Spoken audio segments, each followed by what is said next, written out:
The church in America is going to suffer so terribly. And we laugh now, but they will come after us, and they will come after our children. They will close the net around us while we are playing soccer mom and soccer dad, while we are arguing over so many little things and mesmerized by so many trinkets. The net even now is closing around you and your children and your grandchildren, and it does not cause you to fear. You will be isolated from society, as has already happened.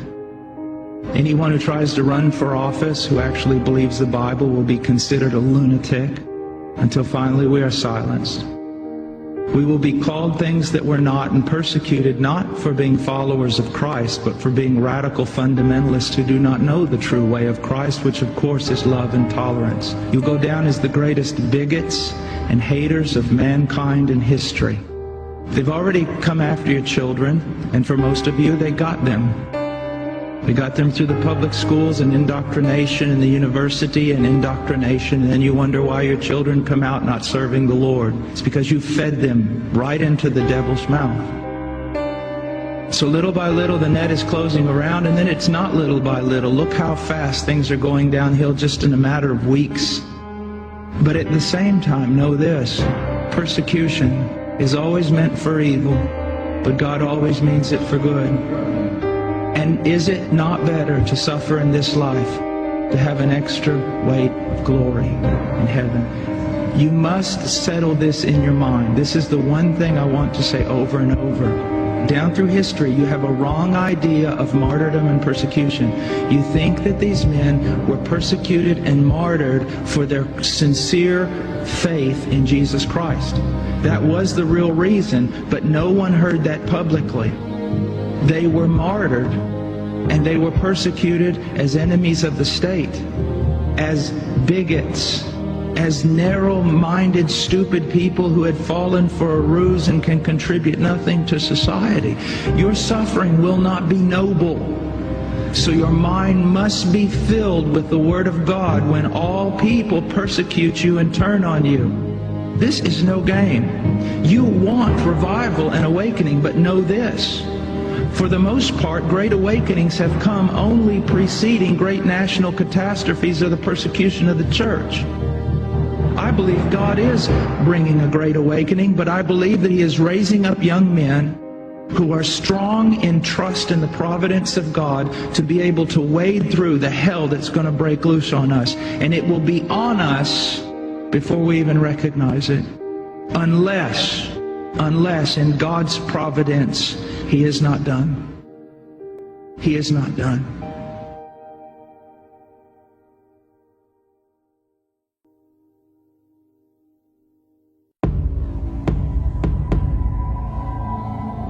So I think there are lots of interesting discoveries, biological, on Earth, and other discoveries in the heavens that those of you who are younger will get to see unfold. You'll have all kind of problems with them, but on balance it'll be a plus. And it'll make life much more interesting. I do think, first of all, that there are a number of impersonal forces which are pushing in the direction of less and less freedom. And I also think that there are a number of technological devices which anybody who wishes to use can use to accelerate this process of going away from freedom, of imposing control. We have 300 million pattern recognizers in the neocortex by my estimate.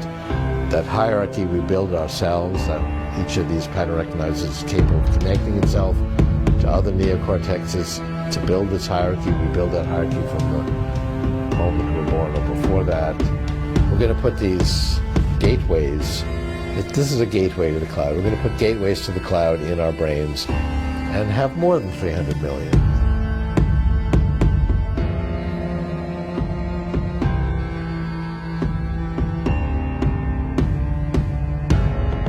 This threat is not new.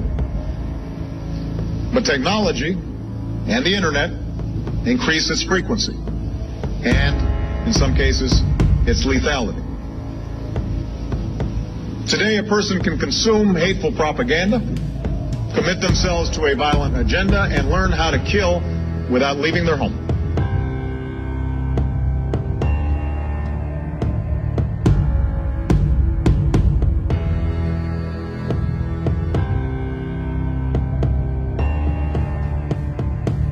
I see virtual reality as a way not of escaping any notion of empirical reality, but as a way of reportraying invisible levels of the given world that are very vital and important to us.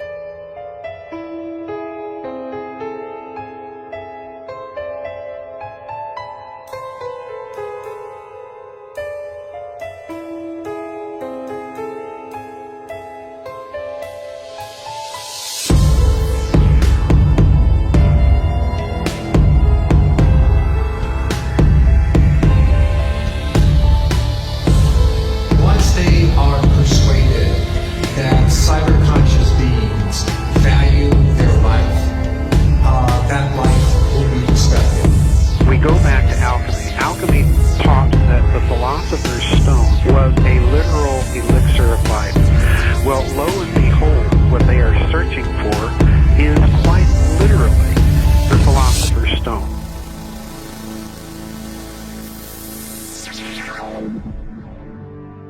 Now I'm going to get into the great tree of knowledge and the wisdom that has been denied us by someone. Someone who does not want us to have this knowledge. Who this someone is, I don't know. I wish I did. You know, John Lash, the great Nag Hammadi scholar, he says the Nag Hammadi texts, which were found 2,000 years ago in Egypt, or they were buried 2,000 years ago in Egypt and found in 1947. What's great about the Nag Hammadi is they haven't been tainted by anyone. No pope, no politician, no historian has rewritten anything in there. So we're reading exactly what they wanted us to read 2,000 years ago. Okay? Nobody's got their meat on it. You know, no spin. New Testament Gospels and Acts, the book of Acts, which is the fifth book in the New Testament order, were written sometime between 50 and 80 AD. That is not a conservative fundamentalist number. That is a consensus view. There are very few people who would date them before. Some people would put Mark in the 40s. And there are very few people who would go beyond 80 for any gospel, 50 to 80. Now you have the presumed Greek originals of the Gnostic texts, and you can see with the blue there that we're talking at least 100 years after the New Testament books. And then of course the Coptic Gnostic copy. Do we have any other hard evidence that the New Testament Gospels are older than the oldest Nag Hammadi material? What about the rest of the New Testament? Well, the answer is yeah, we do. Very simply, early church fathers, early church writers quote the New Testament. Like what else would they quote? They're doing sermons, they're doing commentaries, they're writing theologies, they're quoting the New Testament. And we know when these guys lived because of Roman records. So when they quote something, it fixes a date for that quotation. The thing they're quoting must have existed prior to the quotation. This is simple, coherent logic.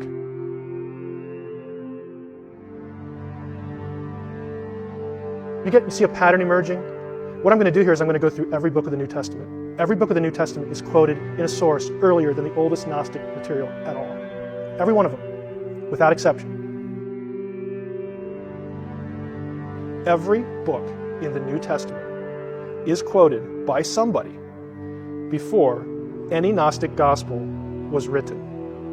I'm not talking the translation, was written. The Nag Hammadi says that about 1,600 years ago before them, or about 3,600 years ago, the earth was invaded by something called the Archons, which is close to the Anunnaki. And they don't say they're beings. They describe it more like a virus, an off-planet virus.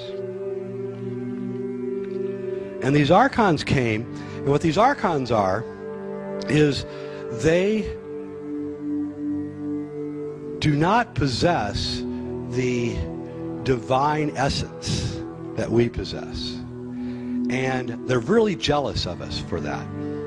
And so they're creating a world, this is what the Nag Hammadi says, a simulated world all around us. It's all simulated.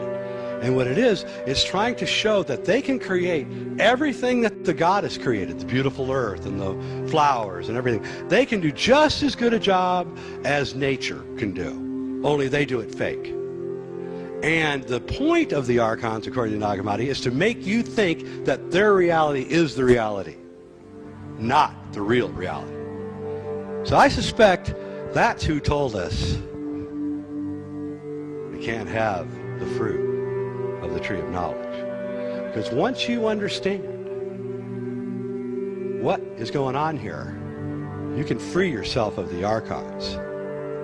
And I believe the archons are here. And I believe they're everywhere. And I think they are a virus. Atlantis, Mu, Arcadia, the Holy Grail, the Philosopher's Stone.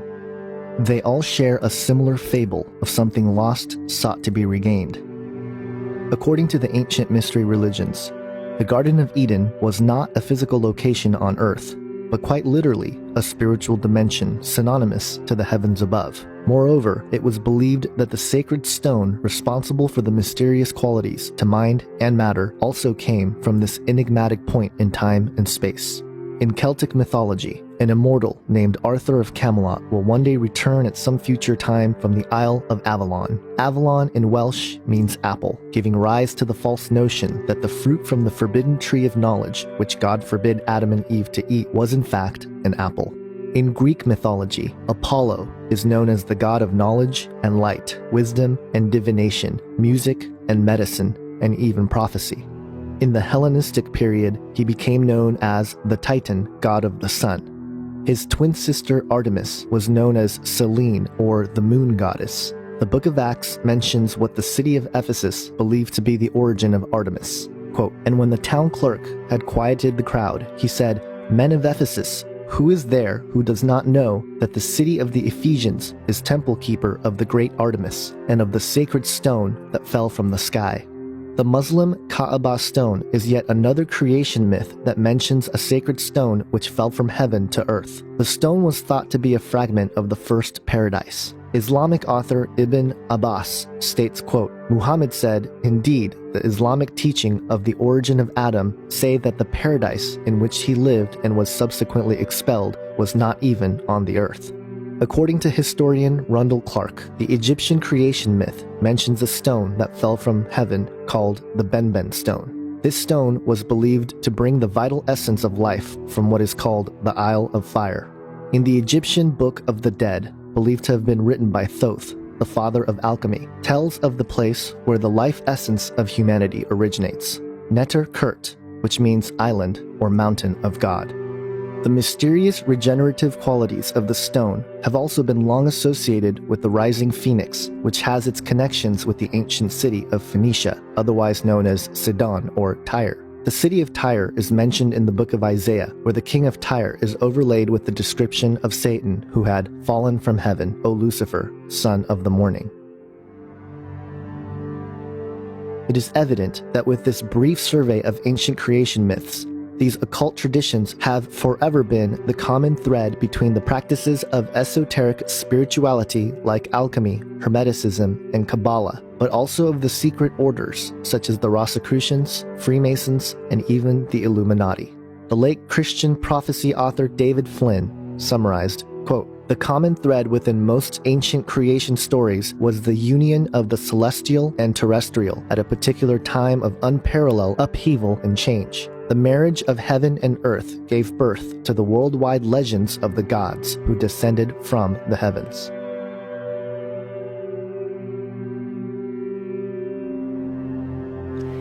Well, alchemy is actually one of the most ancient of the sacred sciences.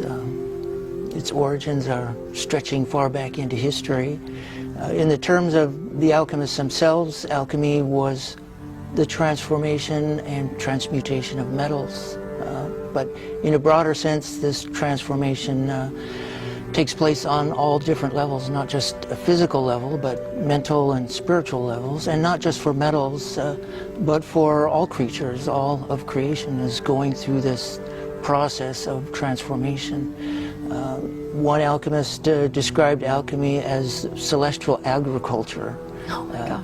And this is a sense that everything in nature is alive and transforming, going through a process of development. Frater Albertus described alchemy as a process of consciously assisted evolution, where the operator himself is consciously involved in his own evolution. Oh yeah, I like that. I like that a lot.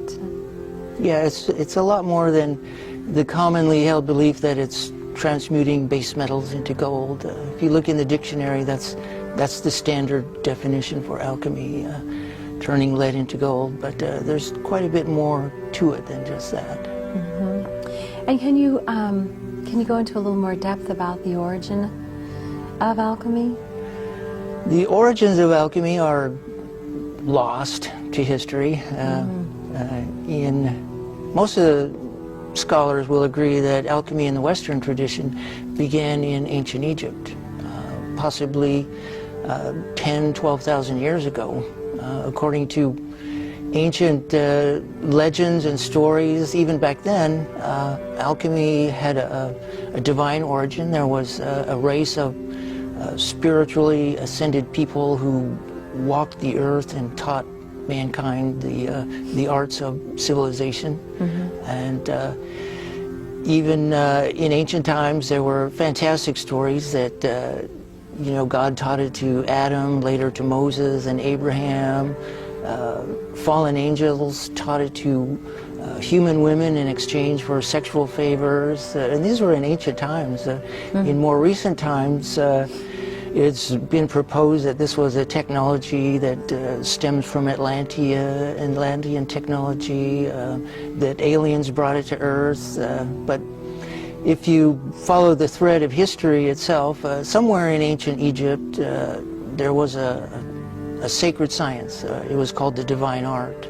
And that was the origins of alchemy. And you can actually follow the processes through the various priesthood who kept this as a secret science, and it was passed along from generation to generation under oaths of secrecy. It was developed as a secret science and very closely guarded secrets.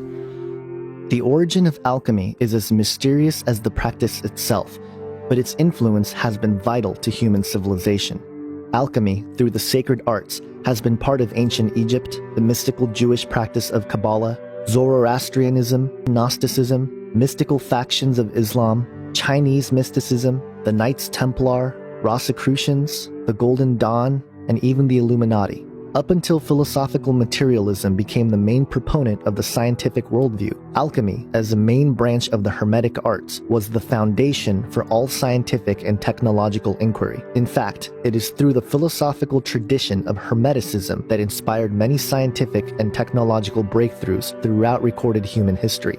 A.E. White, a 20th century British scholarly mystic who was the first to attempt a scholarly study of Western occultism, found that, quote, "The earliest extant work of alchemy which is as yet known in the West is the Papyrus of Lead, which was discovered at Thebes. The practices exposed in this papyrus are the same as those of the oldest Greek alchemists, such as Pseudo-Democritus, Zosimus, Olympiodorus, and Pseudo-Moses. This demonstration is of the highest importance for the study of the origins of alchemy. It proves it to have been found on something more than purely chimerical fancies. It is impossible to separate the Lead papyrus from a close relationship with its context of other papyri, as admitted by Berthelot, who said, "The history of magic and Gnosticism is closely bound up with that of the origin of alchemy, and the alchemical papyrus of Lead connects in every respect with two in the same series which are solely magical and Gnostic."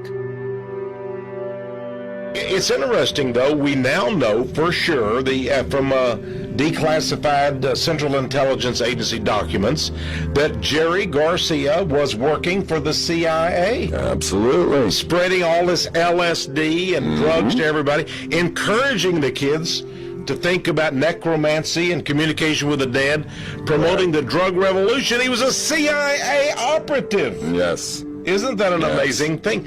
So some people who worship Jerry Garcia, seems to be their anti-establishment. But he was par excellence establishment.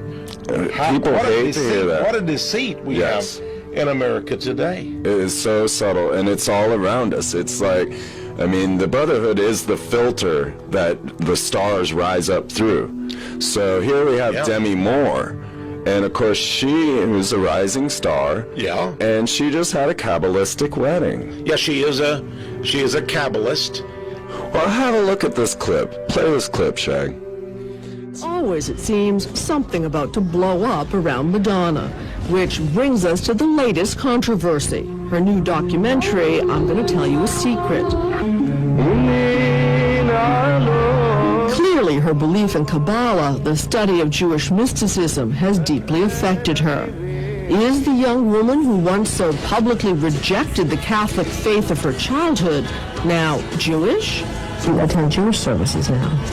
Well, that's what some people think. I don't attend Jewish services. Straighten us out. Well, I hear the Torah, but I'm not Jewish, and nor have I converted to Judaism. I think I'm connecting to something that predates religion. According to occult author Manly P. Hall in his infamous book, The Secret Teachings of All Ages, it states, quote, "Early initiates of the Kabbalistic mysteries believed that its principles were first taught by God to a school of his angels before the fall of man. The angels later communicated the secrets to Adam, so that through the knowledge gained from an understanding of its principles, fallen humanity might regain its lost state. The angel Raziel was dispatched from heaven to instruct Adam in the mysteries of the Kabbalah. Different angels were employed to initiate the succeeding patriarchs in this difficult science." Most esoteric authors believe that the origin of alchemy and the knowledge of the mysteries originate in ancient Egypt, in particular from a deity named Thoth, who later became known as Hermes Trismegistus. Garth Fowden, in his book, The Egyptian Hermes, A Historical Approach to the Late Pagan Mind, states, quote, "Thoth was among the most diverse and popular of all the Egyptian gods. In particular, Thoth was regarded even in the most primitive period as the moon god. Thoth came to be regarded as the origin both of cosmic order and of religious and civil institutions. He presided over almost every aspect of the temple cults, law, and the civil year, and in particular over the sacred rituals, texts, and formulae, and the magic arts that were so closely related. To him, as divine scribe, inventor of writing, and lord of wisdom, the priesthood attributed much of its sacred literature, and of the occult powers latent in all these aspects of the cult of the gods, Thoth was the acknowledged source. By extension, he came to be regarded as the lord of knowledge, language, and all science, even as understanding or reason personified. The influence of Thoth's later title, Hermes Trismegistus, has been the root of knowledge for the history of mankind. What is now referred to as the Hermetic Order and its outworking of Hermeticism has influenced some of the most familiar names, including Pythagoras, Plato, Aristotle, Galileo, Kepler, Da Vinci, and Isaac Newton. Even Copernicus arrived at his revolutionary insights about the heliocentric solar system by mere, quote, including the hidden works of Thoth himself. In fact, Hermeticism is so influential that even the biblical method of hermeneutics comes from the same root, Hermes, the, quote, tutelary divinity of speech, writing, and eloquence.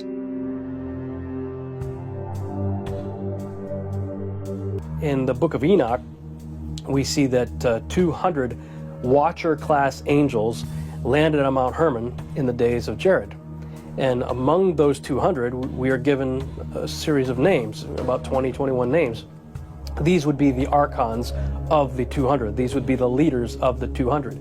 And, the book of Enoch tells you, point blank, that these angels taught men a whole lot of things, like Azazel taught men the art of digging up the metals of the earth and, creating weapons of warfare, among other things. So we've got a detailed description right there in the Hebrew, extra-biblical text of Enoch. But other cultures describe very similar things, that beings from elsewhere came down and taught them stuff. I would like to reiterate that I do not believe the Book of Enoch is inspired scripture, but as we look at this following quote through the context of alchemy, we will see that it was a vital part of the teachings. The Book of Enoch, chapter 8, verse 1, states, quote, Azazel taught men to make swords, knives, shields, breastplates, and fabrication of mirrors, and the workmanship of bracelets and ornaments, the use of paint, the beautifying of the eyebrows, the use of stones of every valuable and select kind, and of all sorts of dyes, so that the world became altered. If Hermes, by way of Thoth, is considered the god of knowledge and wisdom by the Egyptians and Hellenistic Greeks, then Azazel, the Watcher, would be the equivalent in the Book of Enoch. It is interesting to note that Azazel is mentioned 3 times in the Bible, all in the book of Leviticus. The word Azazel means scapegoat, or more specifically, entire removal. Later, in the book of Enoch, chapter 9, verse 6, it states, quote, "See then what Azazel has done, how he has taught all iniquity on the earth and revealed the eternal secrets that are made in heaven." Then later, in chapter 13, verse 1 and 2, Enoch delivers a message of the fate of the watchers as appointed by God. Quote, "You will not have peace. A severe sentence has come out against you, that you should be bound, and you will have neither rest nor mercy, nor the granting of any petitions because of the wrong which you have taught, and because of all the works of blasphemy and wrong and sin which you have shown to the sons of men." This reminds us of a passage we read in 2 Peter chapter 2, verse 4. The possible connection between Azazel and Thoth is further realized when we consider the channeled writings of Dr. Doriel, a man who allegedly had connections to the Great White Lodge. He published the Emerald Tablets of Thoth the Atlantean in 1925, not to be mistaken with the Emerald Tablet or the Smaradine Table that we will reference shortly. In these particular channeled writings, there is a passage that states, quote, "Know ye, O people amongst whom I walk, that I, Thoth, have all of the knowledge and all of the wisdom known to man since the ancient days. Keeper I have been of the secrets of the great race. Holder of the key that leads into fire. Bringer up have I been to ye, O my children, even from the darkness of the ancient of days." Here, Thoth, through Dr. Doriel, claims himself to be the father of mankind, calling us my children. He contrasts himself from the darkness of the Ancient of Days, a title for God in the book of Daniel.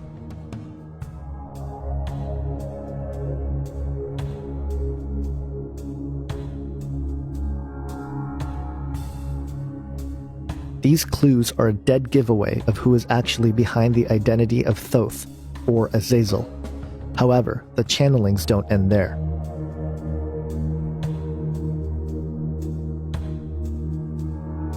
Dr. John Dee, who was a 16th century occultist, practiced alchemy and the sacred arts. He believed that the promise of immortality lied in the secrets held by the one the Bible says walked with God for 300 years and did not see death, for God took him.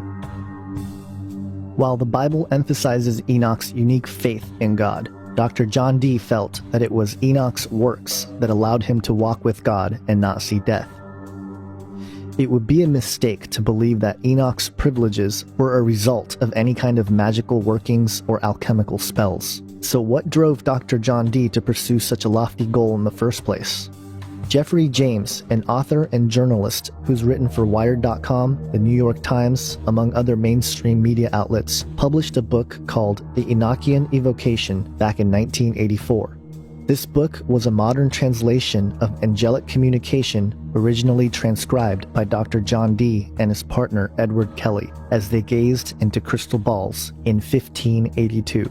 These so-called angels told Dee that they must re-establish the magical sciences which had been lost due to man's wickedness. They also told Dee that the one who successfully harnesses these magical arts will bestow superhuman powers, change the political landscape, and bring about the apocalypse. Moreover, these so-called angels taught John Dee and Edward Kelly the language of the angels. In the 2009 Weiser edition of the Enochian Evocation of Dr. John Dee, author Jeffrey James wrote in his preface, quote, "I expected my book to be well received by the scholarly community. Instead, most of the interest in the Enochian evocation has come, as far as I can tell, from practicing occultists. Academics have, by contrast, virtually ignored it. The primary reason for the evident distaste among the ivy-colored professors is probably my assertion in the original introduction that the angelic, aka Enochian language, has characteristics suggesting that it has non-human origins. A completely new language that's non-human in origin. Yes, that's the kind of controversial statement that simply won't be tolerated among academics. I might as well clarify that statement. not for their benefit, but simply for the historical record. While I believe that it's probably that the angelic language was devised by somebody, most likely Kelly, either consciously or subconsciously, non-human characteristics do exist in the language, and as such, provide the best proof that we're ever likely to see of the existence of non-corporal intelligence. Even if such beings are unlikely, the angelic language is still the only example of glossolalia, speaking in tongues, that involves a hitherto unknown language with its own grammar and syntax. This is a very different phenomenon from instances where entranced folks repeat languages they might have heard when a child, or in the case of Pentecostal Christianity, spout out whatever jibber-jabber comes to their heads. In other words, this book is important because it's the only publication, scholarly or otherwise, that fairly assesses the unique and possibly significant phenomenon of the angelic language and how it was dictated. Like all channeled material, it seemed that what Dr. John Dee and Edward Kelly communicated with were fallen spirits, masquerading as angels of light in desperate pursuit of the agenda to manifest their leader, Lucifer. You know, I think the same thing's happening in our day. You talk about the Nazis and, you know, how did they do what they do and build the rockets and all that stuff, and Werner von Braun and others are, you know, they kind of smile at you and say, you know, we had help.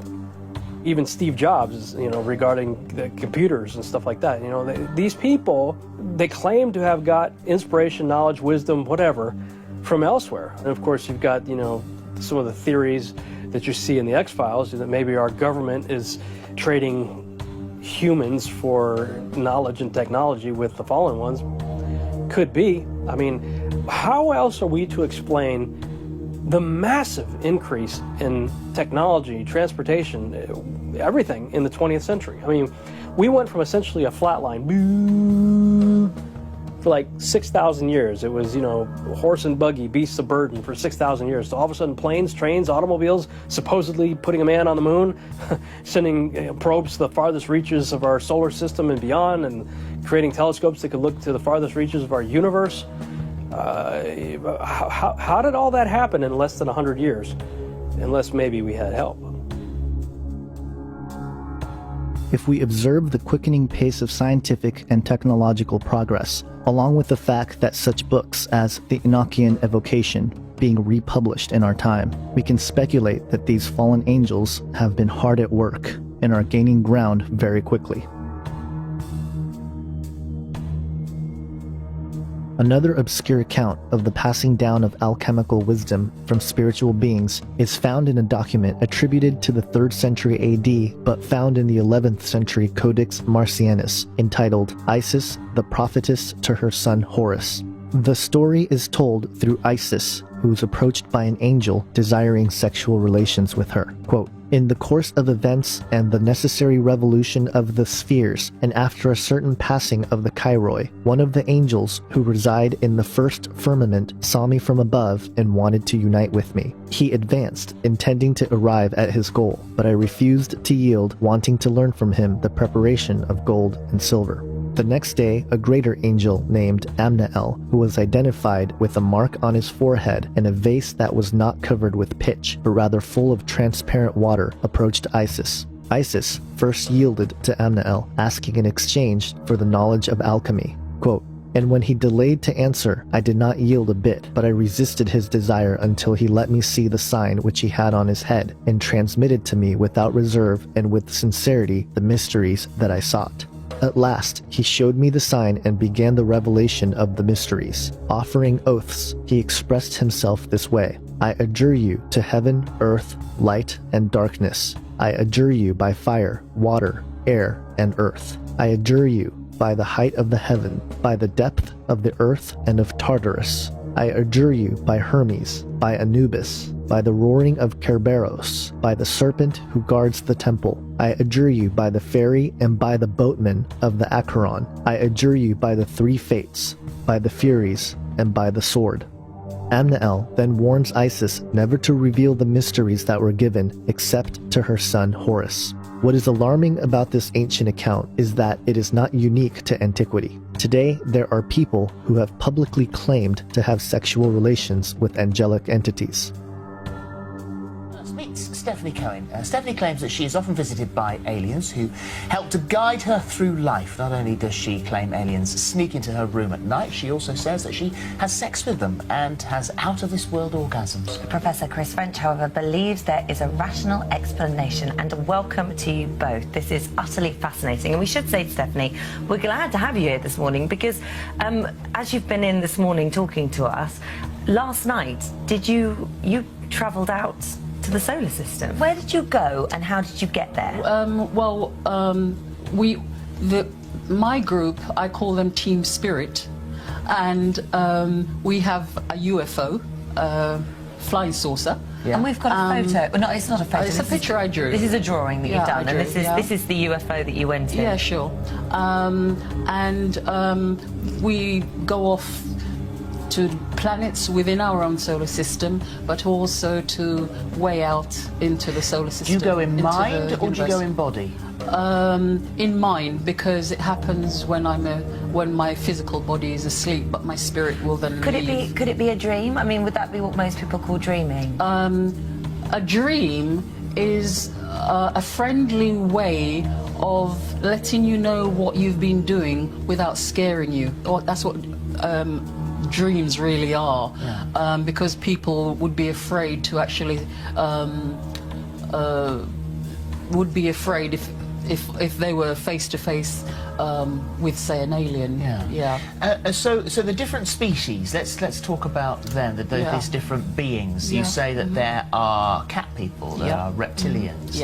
Are they all? They're all part of. They're not part of the same race. So these are separate. No, entities. they're very separate, but they do come from the solar system that they come from, which is within the Canis Major.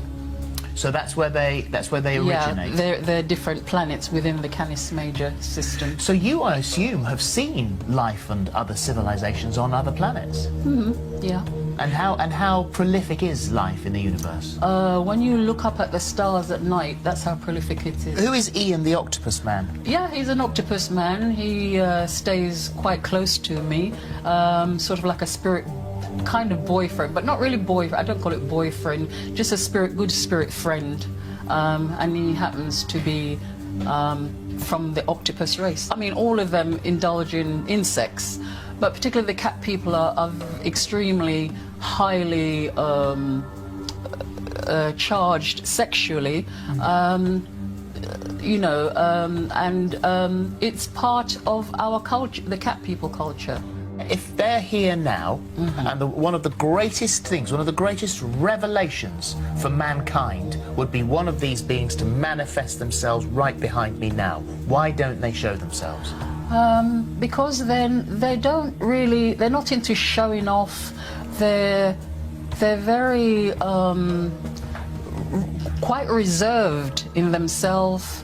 Well, they have sex with you at a bus stop. That's not very reserved.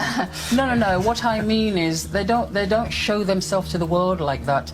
They tend to deal on a personal level with individuals because we all have guides, our own guides, and they are my guides, and so they interact with me.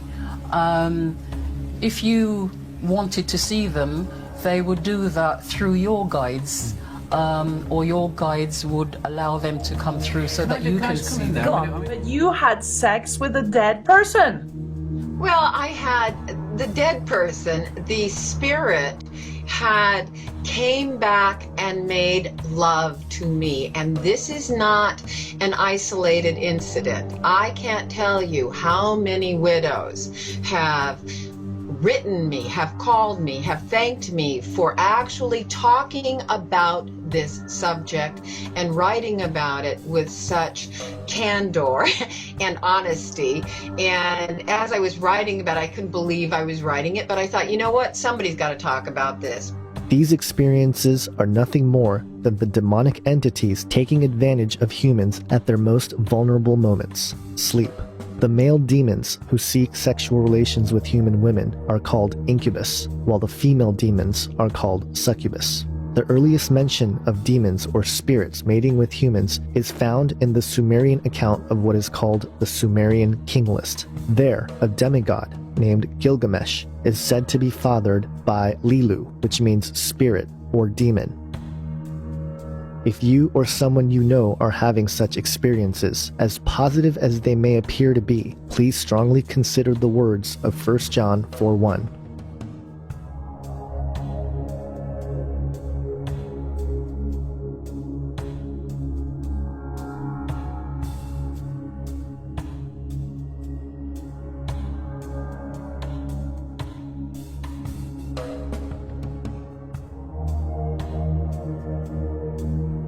The only hope that we have in this is the real Jesus Christ, Jesus of the Bible.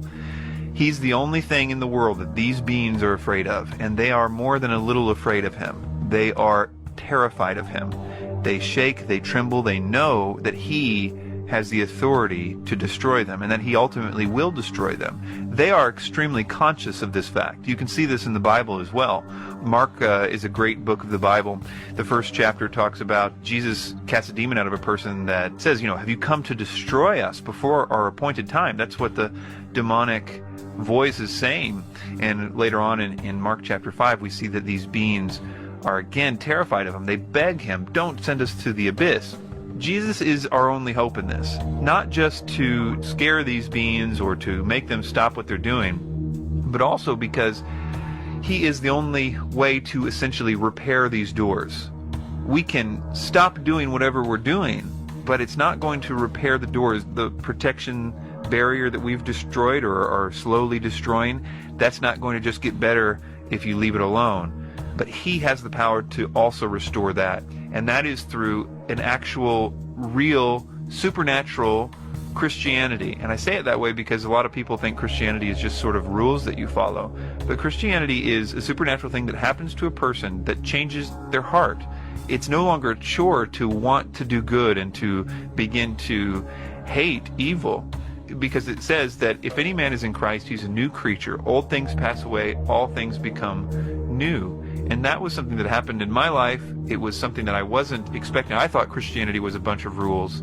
But when I really decided, okay, if Jesus is Lord, if he really says, like in the Bible, it says, all power has been given to me, in heaven and earth. If he is really Lord, then I'm going to make him number one in my life, in my heart anyway. I'm going to say that he's more important than all this other stuff. And it's that one little idea that changes everything. The idea that you will say, okay, I'm not the boss anymore, he's the boss. If I could just simplify what repentance is, that's it. It's the idea that you're going to say, all right, if he's the boss, then he's the boss in your heart. And it's in that moment that my life changed. I think what people call being born again, or what Jesus calls being born again in John chapter 3, that happened to me. And slowly, my heart started to change. And I wanted good things, and all these addictions and terrible things that I was doing were slowly just falling off me. I even tried to continue to do them, but I couldn't do them because I had a new heart.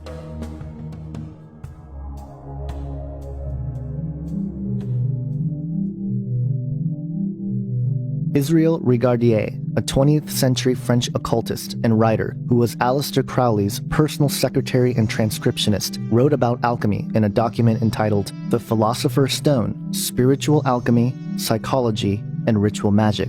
Quote, "The alchemical and magical theories roughly amount to this. In the course of long aeons of time, nature has gradually evolved a complex mechanism of reaction, which we call man. Marvelous as this organism is in many ways, yet it manifests several defects. A stream cannot rise higher than its source, and without entering into the complicated and at first sight rather bewildering realm of alchemical cosmological theories, it is held that nature has fallen from a certain divine state, from grace as it were. Because of this condition of things, it is held that by herself and unassisted, nature cannot regain her former glorified condition of equilibrium. The great work of alchemy is to bridge the gap or veil that currently exists between the physical and spiritual realm." Another early 20th century author named Herbert Stanley Redgrove, in a book entitled Alchemy, Ancient and Modern, stated, quote, "The famous axiom beloved by every alchemist, what is above is as that which is below, and what is below is as that which is above. The alchemist postulated and believed in a very real sense in the essential unity of the cosmos. And later, Redgrove quotes from the Smeridine Table, also known as the Emerald Tablet, which according to Albert Magnus was found in the tomb of Hermes by Alexander the Great. On the tablet was inscribed 13 lines, one of which read, quote, "Ascend with the greatest sagacity from the earth to the heaven, and then again descend to the earth, and unite together the powers of things superior and things inferior. Thus you will obtain the glory of the whole world, and all obscurity will fly far away from you."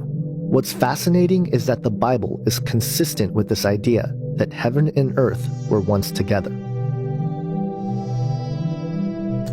The veil is a concept that I didn't see for a very long time, and really most people haven't actually seen this idea of a veil between heaven and earth.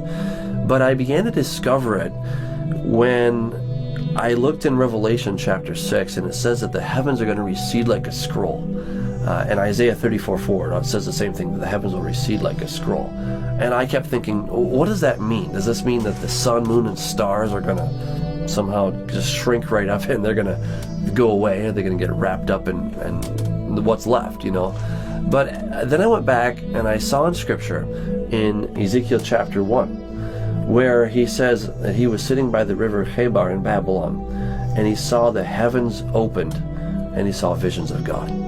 So it wasn't that the sun, moon, and stars and the universe suddenly, opened up. It was that there was some kind of a membrane, a veil, a force field, if you will, between heaven and earth. We see this also when Jesus comes up out of the water at his baptism.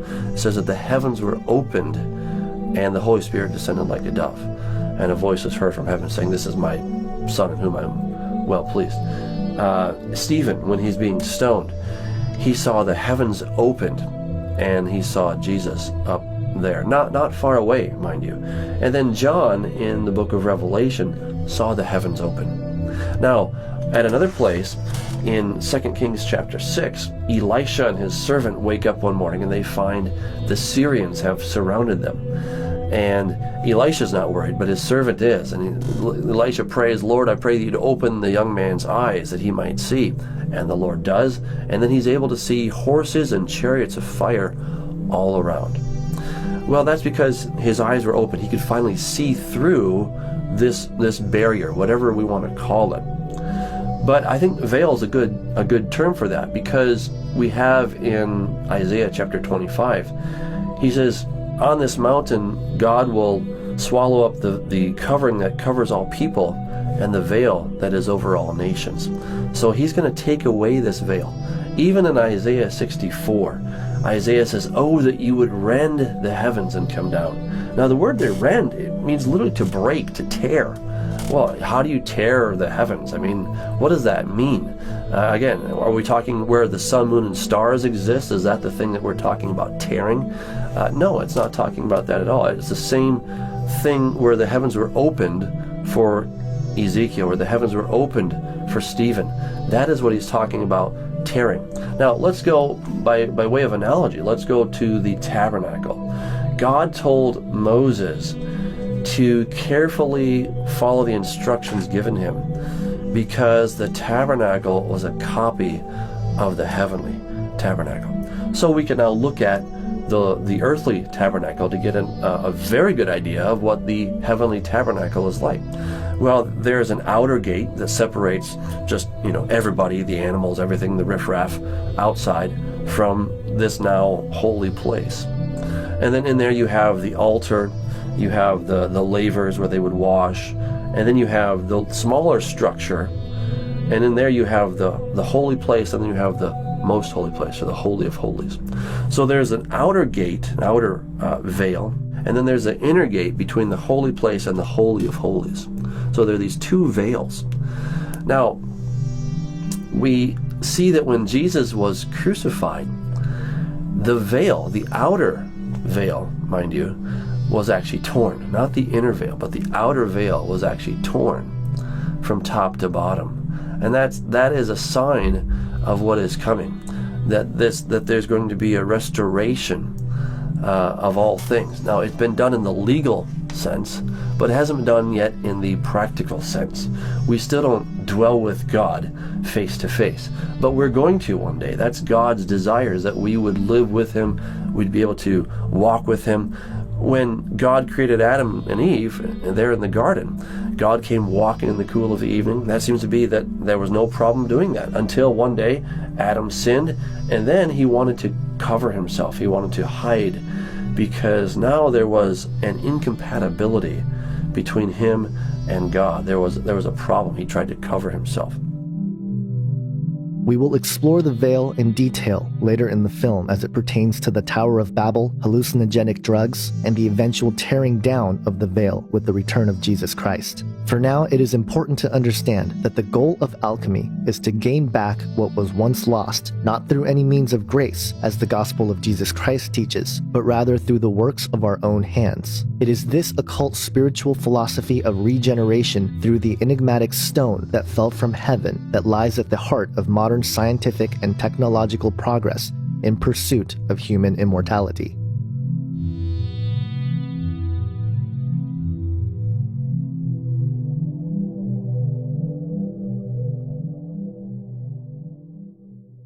Let's go back to Genesis chapter 3. Genesis chapter 3, the serpent's there in the garden, right, with Eve, and, he's tempting her, with the fruit, and he says, "You're not going to die. You will not surely die. For God doth know that in the day that you eat thereof, then your eyes shall be opened, and you shall be as gods, knowing good and evil," right? So, what do we see there? We see 3 promises of the serpent. He says, immortality, right? You're not going to die. Your eyes will be open. You'll have greater wisdom and understanding and knowledge, right? And you shall be as the gods. You know what's funny about those 3? Adam and Eve already had them. Adam and Eve already had those 3. They were already immortal. Death didn't come until after they took a bite. Their eyes open, having greater wisdom and understanding. I mean, come on. They walked in the garden with God, the creator of the universe. It's kind of like, hey, God, how did the Milky Way get there? Well, let me tell you, Adam. I mean, how much more wisdom and understanding do you need than walking in the garden with God every day, the creator of the universe, right? And you shall be as gods. They already were. They were made in the image and likeness of God. So the 3 promises of the serpent, they already had. And they took a bite and they lost all 3. And man has been trying to get it back ever since, apart from God. I think the real agenda of transhumanism is to get back the 3 things that humans lost in the garden, and to be like God. Achieve immortality apart from God, have supernatural ability, become the gods of the ancient world. That's the agenda. That's what they're working on, and it's happening. It's happening very quickly, and we need to be aware of it.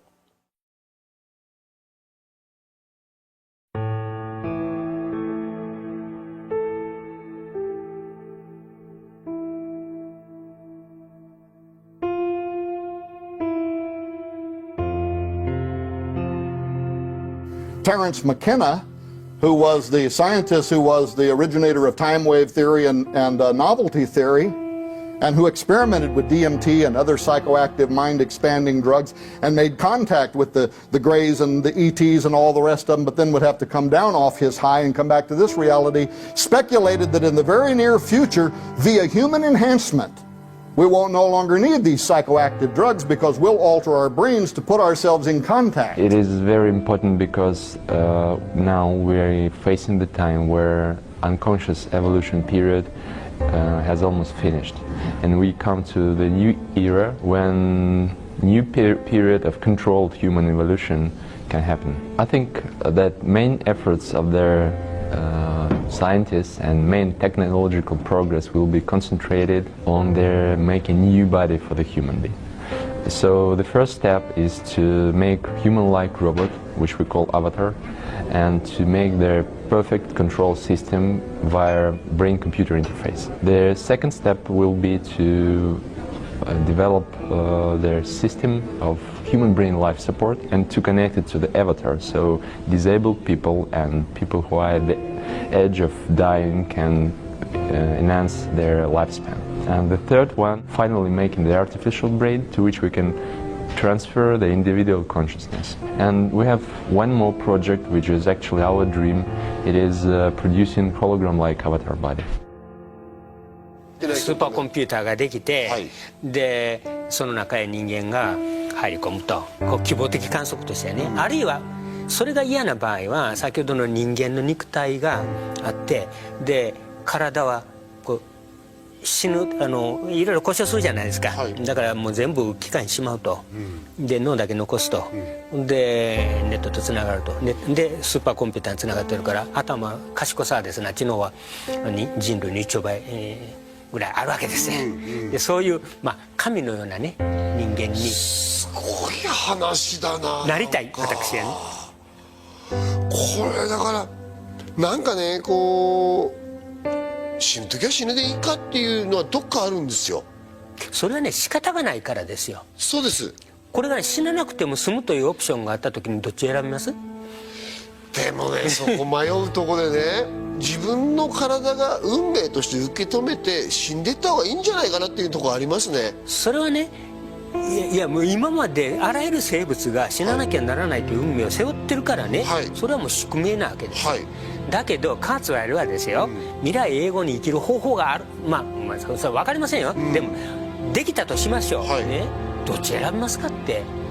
そう言ったら辛いでしょう。そこまでずっと生きたいですかね。というかその中でね、肉体はなくなるわけだけど、でも人間って肉体じゃないですよ。やっぱり精神魂意識でしょ、でこれだけが生き続ければ一種の天国ですよ。そこはね地獄かもしれんけどね。地獄の可能性の方が高くないですか。My point of view is that at some distant point in the future, when robots do become gradually more intelligent, instead of fearing them, we should either put a chip in their brain to shut them off if they get murderous, or we should merge with them.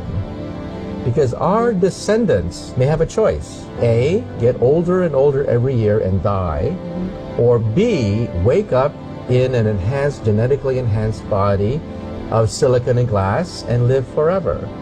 So if you were faced with that choice, live a decrepit life, aging year after year, or be a Superman, young, handsome, virulent, and immortal, which would you choose? We humans might decide to upload ourselves into computer memory banks, which will then go out and colonize nearby stars. They will be virtual humans, not humans at the lowest level of reality, which is what we now are, but you might think of a spiritualized aspect of ourselves. This is solid science, but now science and religion have become intertwined. I can use either language, scientific language or religious language, to describe exactly the same thing.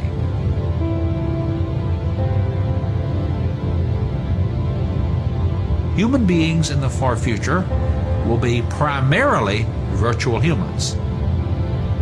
And it is those virtual humans that will get into tiny spaceships and travel to the distant stars, colonize those nearby stars, start the same process again. What will happen is the universe will be slowly but surely converted from its current dead matter state into a living matter state. In the far future, the entire universe will be one gigantic computing machine.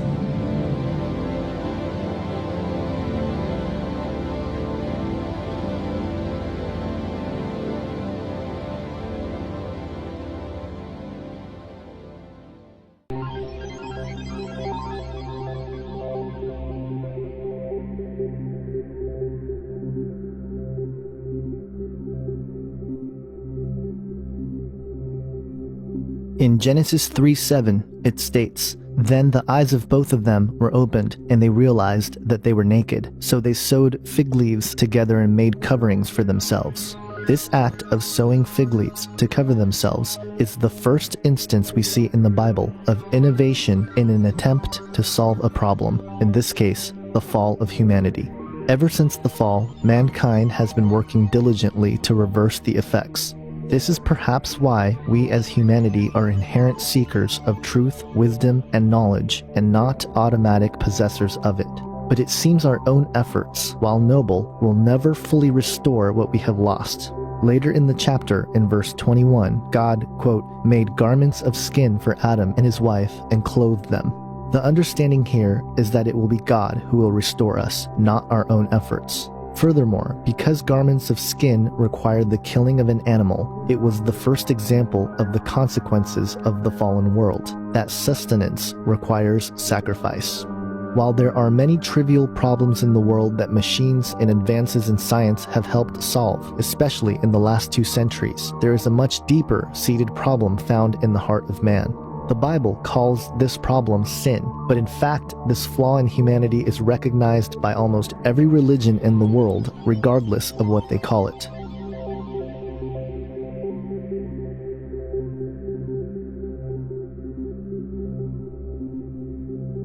Even the self-proclaimed atheists, or the agnostics, cannot deny this inherent shared problem.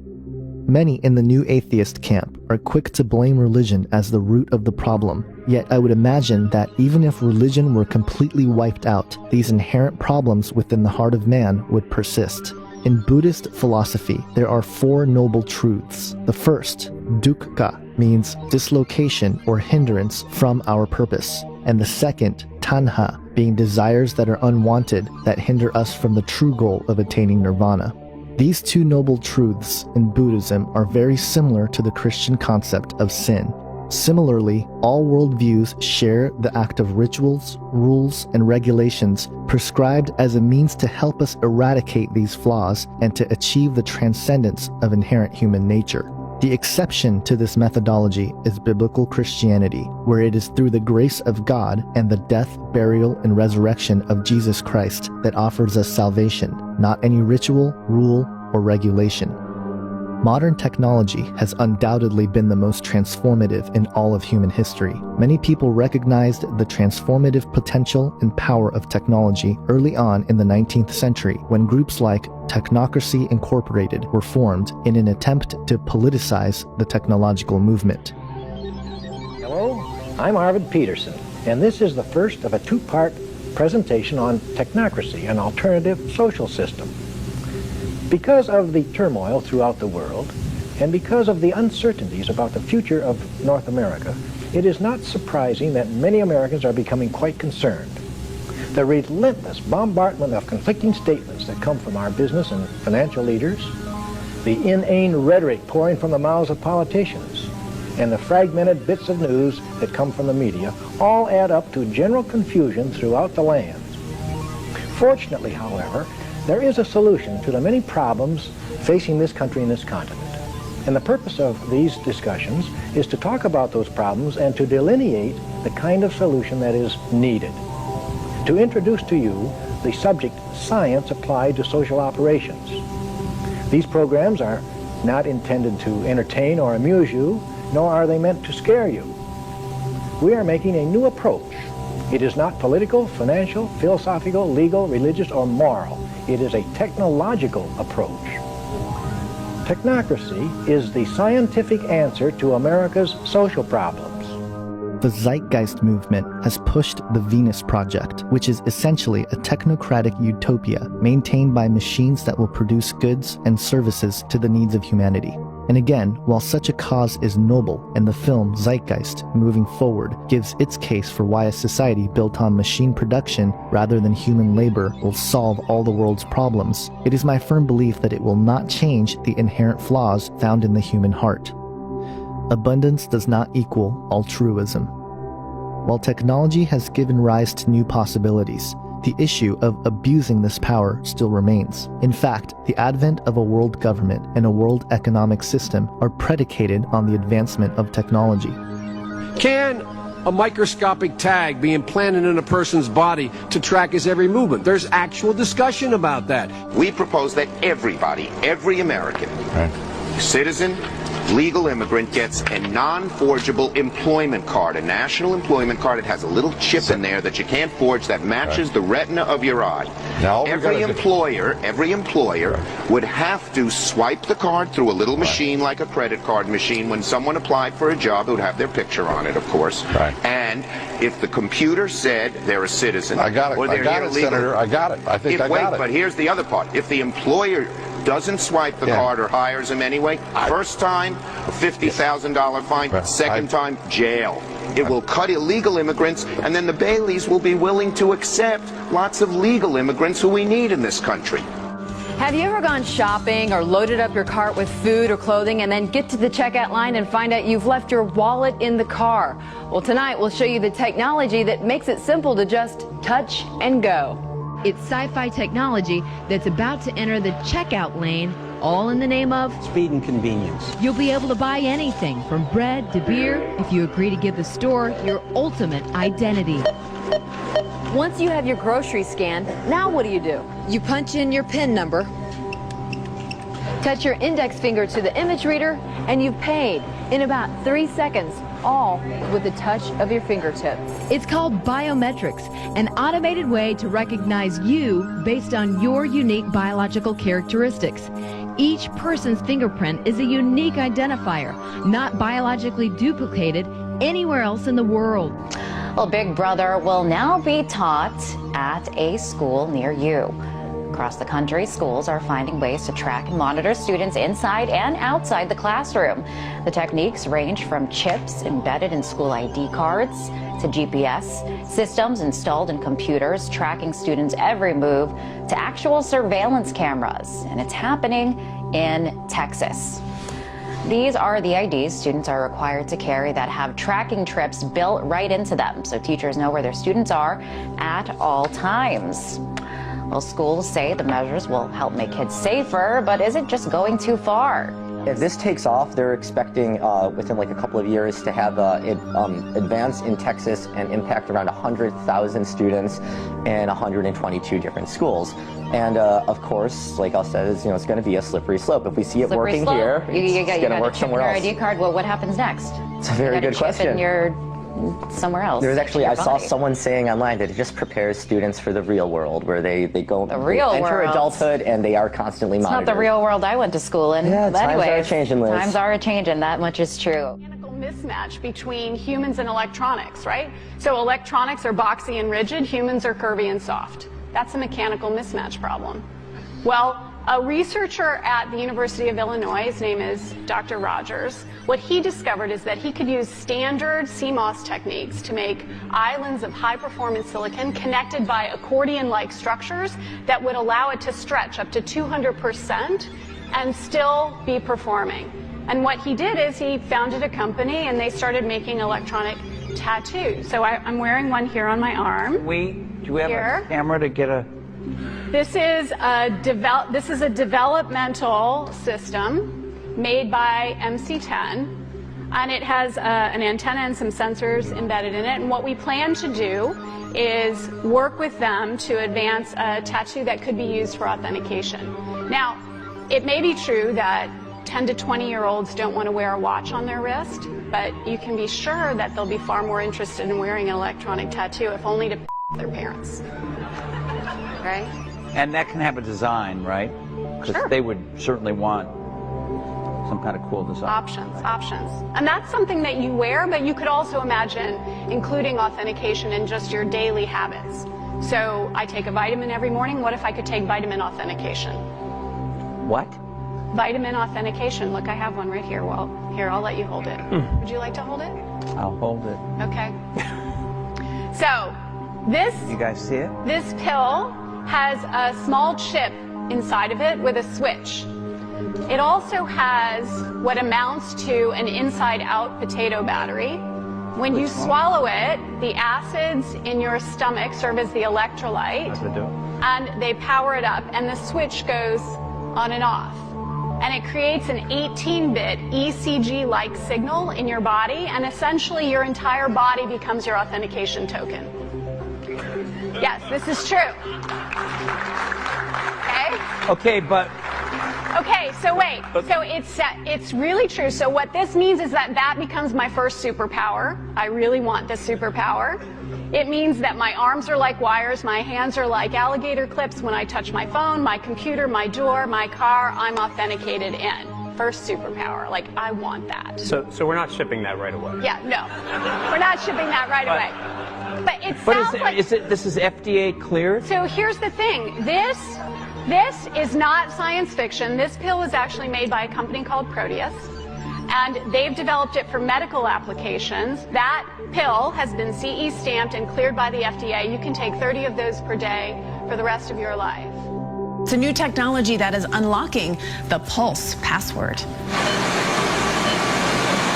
Your heartbeat reveals a lot about you, and not just about your health. There's actually unique characteristics that relate to the size of the heart, the position of the heart, and the physiology surrounding the heart. It's as unique as your fingerprint, and now it's being used to replace passwords, key cards, bank cards, even credit cards. It's like your personal PIN number is your heartbeat. Imagine opening a door without a key, having your tech gadgets like smartphone or tablet unlock the second you walk into a room, or making a purchase at a store without using a credit card. It sounds like something out of a science fiction movie, but technology expert Lance Ulanoff says it's the way of our very near future. It's going to be a way for us to interact with the world around us without having to constantly identify ourselves. Canadian company Bionym developed this little wristband to recognize the pattern of your pulse. The wristband then transmits that information so you can perform transactions like withdrawing money without a bank card, even opening a car door without a key. You don't have to remember anything. You don't have to do anything special. And it's not the only concept. Motorola is developing a temporary tattoo that contains a computer chip and antenna. Also in the works, a pill that, when dissolved by stomach acid, turns the whole body into a kind of transmitter. The whole move of these implants, there are a couple of stupid companies like the Verichip Corporation, with all its various names, that come out and say, oh, well, we want to sell this as a product. I don't think it's going to happen that way. People don't want an ID microchip. But if you turn around and instead say, you'll be able to listen to music and access Facebook and get your email through this little implant, you're going to have a stampede of people wanting to do it. Neil Postman, in his book entitled Amusing Ourselves to Death, Public Disclosure in the Age of Show Business, stated, quote, "What Orwell feared were those who would ban books. What Huxley feared was that there would be no reason to ban a book, for there would be no one who wanted to read one. Orwell feared those who would deprive us of information. Huxley feared those who would give us so much that we would be reduced to passivity and egoism. Orwell feared that the truth would be concealed from us. Huxley feared the truth would be drowned in a sea of irrelevance. Orwell feared we would become a captive culture. Huxley feared we would become a trivial culture, preoccupied with some equivalent of the Feelies, the Orgy-Porgy, and the centrifugal bumble puppy. As Huxley remarked in Brave New World Revisited, the civil libertarians and rationalists who are ever on the alert to oppose tyranny failed to take into account man's most infinite appetite for distractions. In 1984, Huxley added, people are controlled by inflicting pain. In Brave New World, they are controlled by inflicting pleasure. In short, Orwell feared that what we hate will ruin us. Huxley feared that what we love will ruin us. This book is about the possibility that Huxley, not Orwell, was right. Beyond the controlling aspects of technology in a tyrannical political or social system, there are some who tout that technology itself is more akin to a new life form. Kevin Kelly, the man who helped launch Wired magazine, who was the chief editor of its first 7 years, stated in his book, What Technology Wants, quote, "In biological evolution, there is no designer, but in the technium, there is an intelligent designer, sapiens. In the words of psychologist Sherry Turkle, technology is our second self. It is both other and us. Unlike our biological children, who grow up to have minds completely separate from us, the technium's autonomy includes us and our collective minds. We are part of its selfish nature. The ongoing dilemma of technology, then, will never leave us. It is an ever-elaborate tool that we wield and continually update to improve our world, and it is an ever-ripening superorganism, of which we are but a part, that is following a direction beyond our own making. Humans are both master and slave to the technium." Calling technology a superorganism may seem ridiculous at first, but not only is there ample evidence that we ourselves are the nurturers of this organism, there is clear prophetic biblical understanding to the development as well.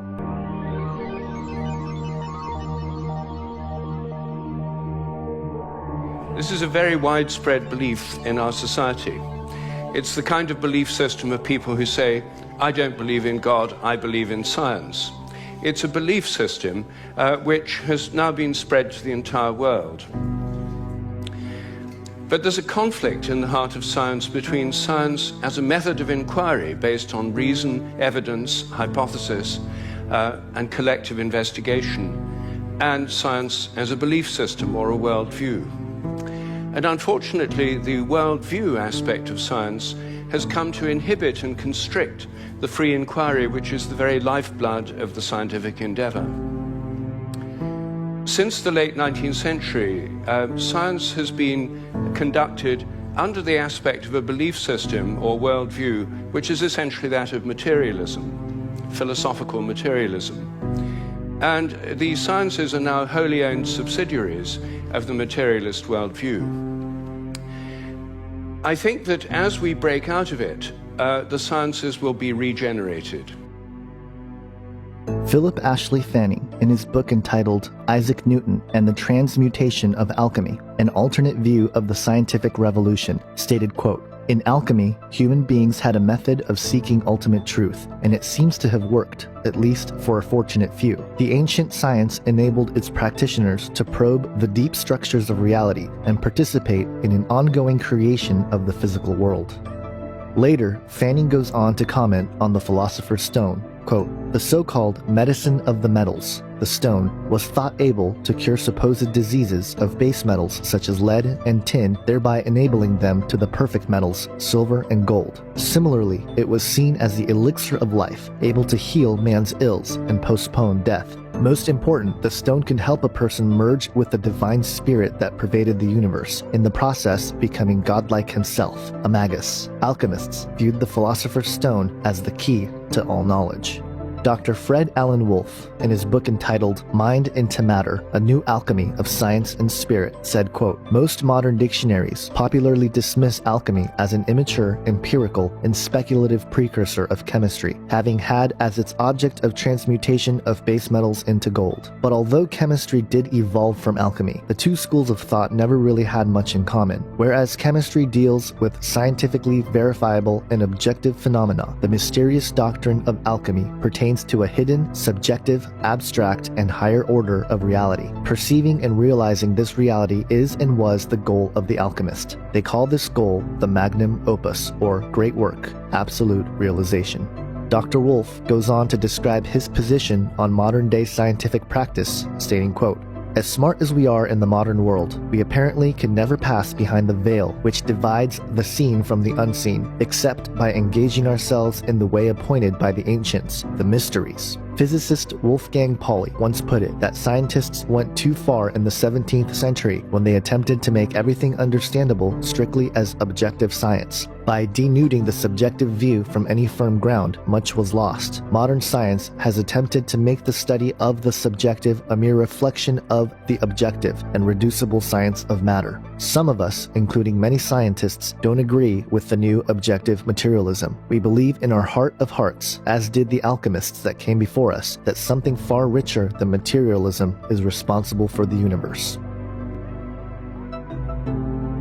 So when you're talking about the word supernatural, a simple dictionary definition is something like not of the natural world. A synonym would be something like preternatural. And this broadly covers a span of everything from belief in God or various deities to things like magic, the paranormal, and the occult. Now, the term supernatural really originates from a 16th century medieval Latin supernaturalis, which supra is just a Latin for above, plus naturalis, which means nature. So you're basically, above nature. So most folks are thinking of something that violates, like known scientific laws like gravity, something that we call a miracle. Now, miracles are described in the Bible, and they seem to fit into two broad categories. Now, the first category would include, events that are occurring with supernatural timing or supernatural placement or both, but in and of themselves, they're a natural event, but the timing or how it occurs is above nature because God does it, or a supernatural agent like an angel would do it. Now, the second type of miracle encompasses a supernatural event where the phenomenon itself would defy physical laws of the universe.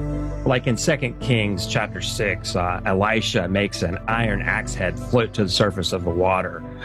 So this clearly violates physical laws. Something like when Jesus walked on water, that would clearly violate known physical laws. So we have these two kind of categories of miracles. But, when we're talking about something being above nature, it does beg the question of what is nature? And this is where you get into quite a bit of controversy in philosophical circles. And this really comes into what we call metaphysics in philosophy. It's kind of the branch of philosophy that deals with the nature of reality. And you really can't talk about supernatural without having a metaphysical theory of reality. Now, what this really means is meta is a prefix meaning beyond or after, or something like that. So you have beyond physics. So it's actually very congruent with the concept of supernatural because we're talking about what is beyond physics. So the sort of questions that philosophers look at in metaphysics are things like, does God exist? But other things like, do numbers and mathematical objects exist independently of the human mind? Or this was another one that's even more interesting. Does anything exist apart from the human mind? And there's actually some pretty rigorous philosophical arguments for what is called idealism, which basically says that everything is ultimately mental and that matter doesn't exist.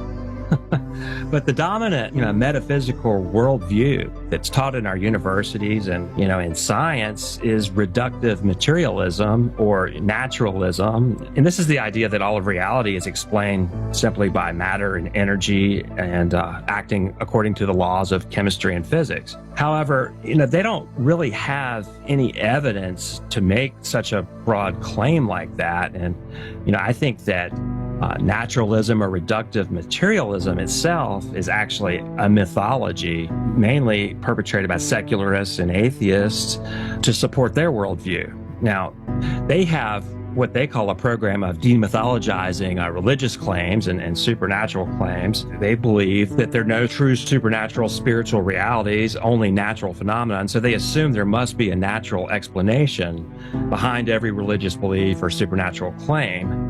Thus, they assert things like scientifically ignorant people create myths and religious symbols for natural phenomena that they don't understand. For instance, like a culture that doesn't understand thunder. So it interprets thunder to represent a deity in order to make sense of it somehow. So the goal of the naturalist or the reductive materialist is then to discover, the natural causes of these things and then drove this culture to create this mythology. And they demythologize it by explaining it away. Now that's happened in our culture to some degree. So they have some points in that. And we have discovered a lot of natural causes for things that we used to think were supernatural. But the art of demythologizing is really itself a mythology because, it just asserts a bald-faced assertion that there are no supernatural or transcendent kind of mysteries to life, and then it interprets everything that it cannot understand in terms of naturalism or reductive materialism. For instance, there's quite a few things that they don't have answers for, like the Big Bang cosmology. They've pretty much proven by their own scientific methods that the whole universe came into being at a point in time from nothing. Because nature came into being at that time, whatever caused that, whatever made that process ensue is by definition supernatural because it caused nature to come into being. So we really do have evidence for the supernatural in the Big Bang cosmology, just because whatever made it bang is by definition above natural. So they really have undermined themselves by their process of investigation. And there's other things like the origin of life. They really don't have any good natural explanations for how life got started. So, we see prominent scientists, looking at extraterrestrial explanations for that. Naturalism, reductive materialism, which is our dominant university-taught worldview, is in deep trouble. It's actually dying. And what we are beginning to see now, though, is not so much a revival of Christian supernaturalism. It's more, we're starting to see a rise of kind of a pantheistic monism, a kind of a spiritualism that's beginning to get a lot of traction in the culture. So I'm predicting that we're going to see quite a rise in the supernatural worldview. It's going to be something that's a little more in the occult paranormal realm, but I think that materialism is actually dying, and it probably doesn't have another generation left before it's completely disproven.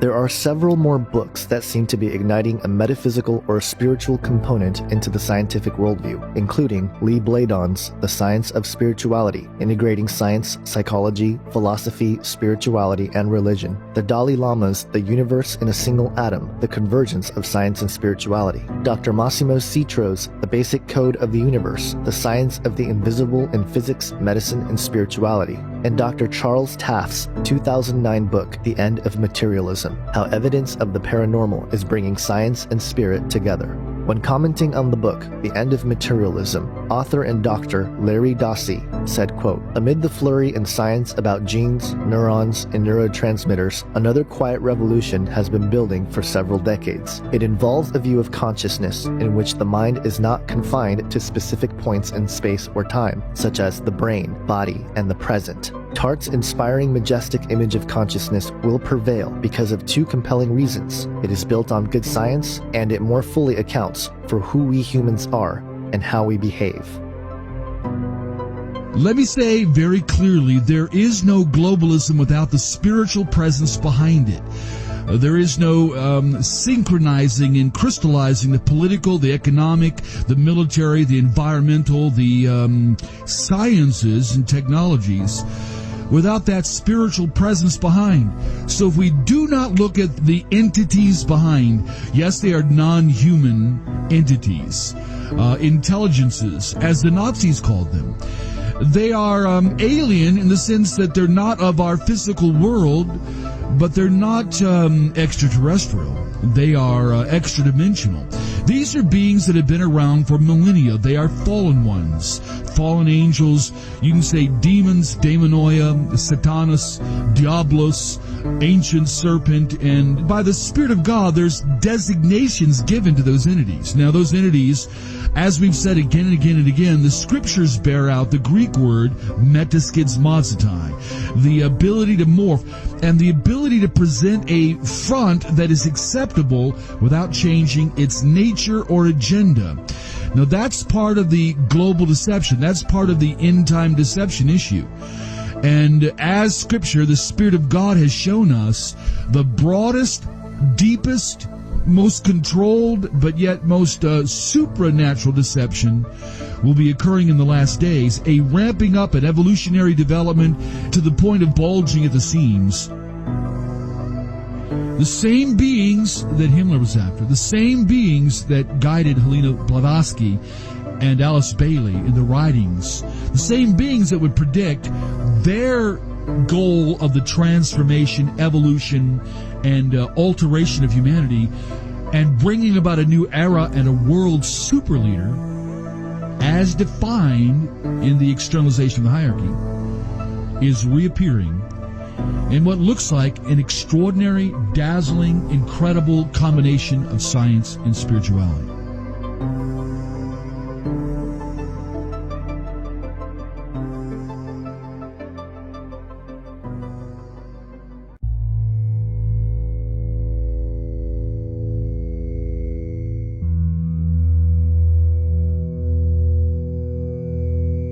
Let me begin by stating here that I am not against the advancement of technology. I believe that much of the work is done with good intentions for the well-being of mankind. However, as the old adage goes, the road to hell is paved with good intentions.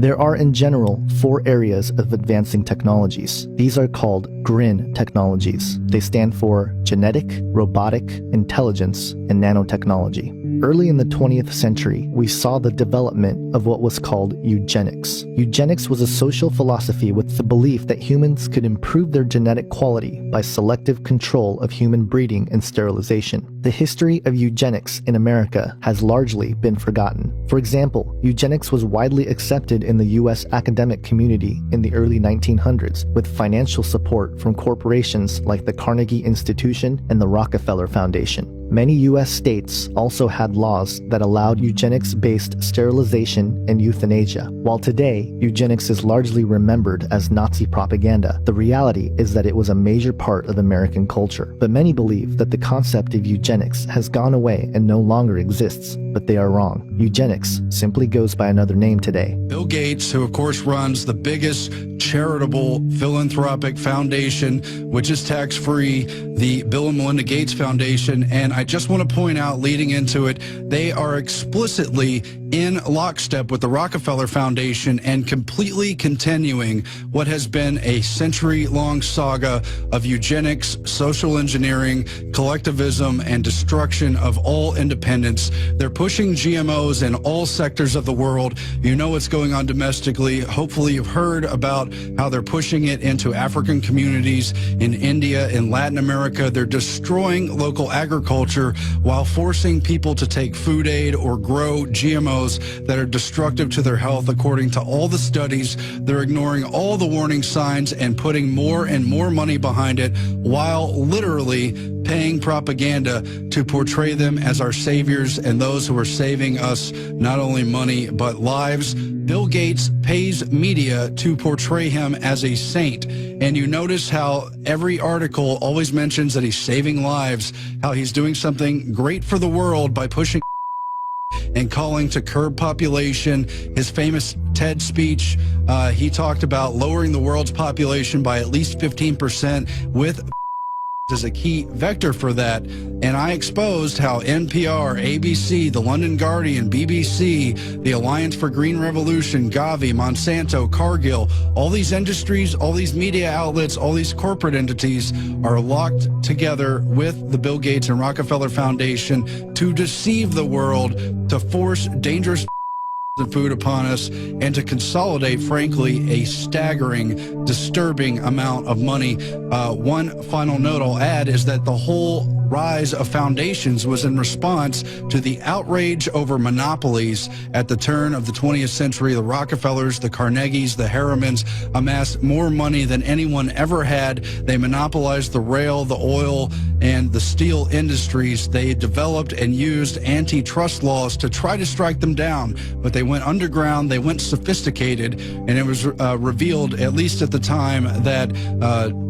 Nelson Rockefeller was being appointed as vice president, the extent to which they had used hundreds, maybe thousands of tax-free entities to put their money offshore, out of reach, while pushing the most un-American, most disturbing, most anti-human programs under the sun. They investigated it in Congress in 1953, and Charlotte Iserby will tell you they tried to even destroy the records of those hearings, though they were non-binding. Iserby was able to save those documents. That's why we know so much today. I just want to give that as a backdrop to the level of deception and why it's important that we confront people like Bill Gates. One of the first things I did when I started researching Bill Gates, one of the first things I found out was that through his foundation and through the Gavi Alliance, they've been doing all these tests in developing nations that are hurting people, they're killing people, and he's putting millions and millions of dollars into this.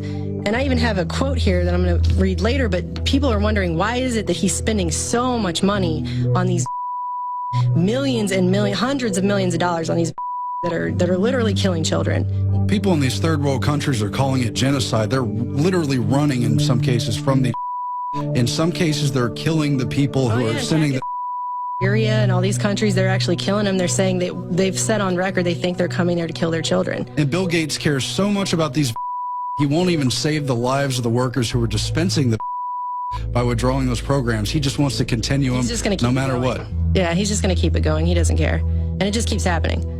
If I went into your house and I permanently brain damaged your child and paralyzed him forever, I would go to prison, and rightfully so. This man can hide behind his cutesy organizations and initiatives with all of his billions of dollars and paralyze tens of thousands of children, and it's fine. Nothing happens. It makes no sense. This is just a few things I wanted to mention to our audience. He's got a thing called Great Challenges, and he gives out money to different professors and scientists all across the country for different sets of initiatives that he wants them to fulfill. And here's just a few of the things that I found in looking that he's funding right now. Fetuses through rice, the genetically engineered rice that has in it. Edible. nanoparticles, skin patches, mosquitoes. There's actually a clip we have, we don't have time, but in mosquitoes, he will release those on people without their knowledge, so that's wonderful. Genetically engineered stomach bacteria, that's a platform for diarrhea. Contraceptive that sterilize rats. I mean, it goes on and on.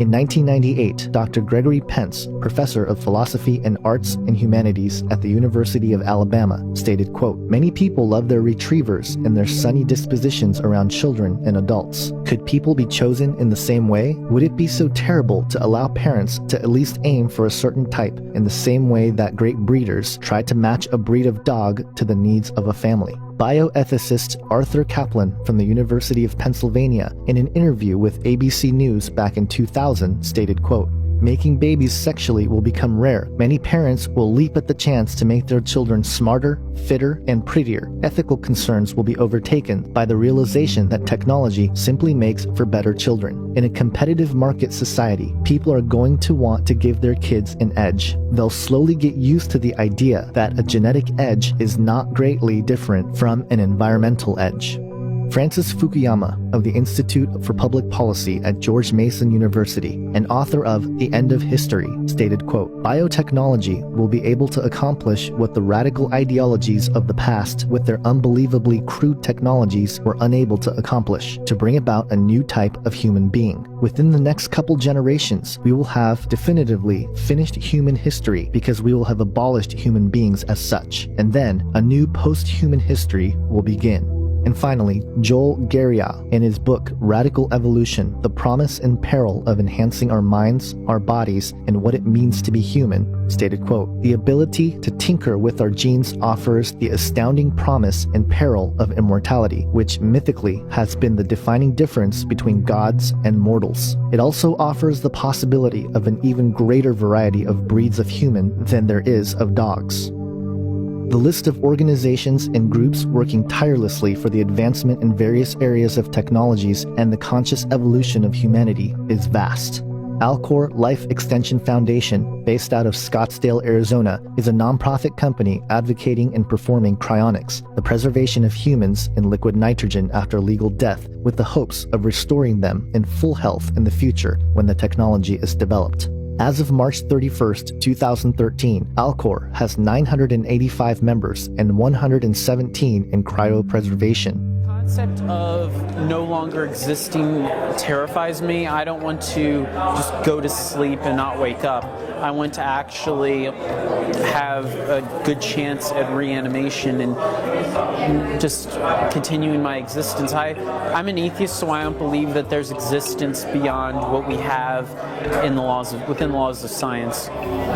And so far, cryonics is the only atheist alternative. How old are you? I'm 16. Oh my gosh. I'm going to be 17 next month.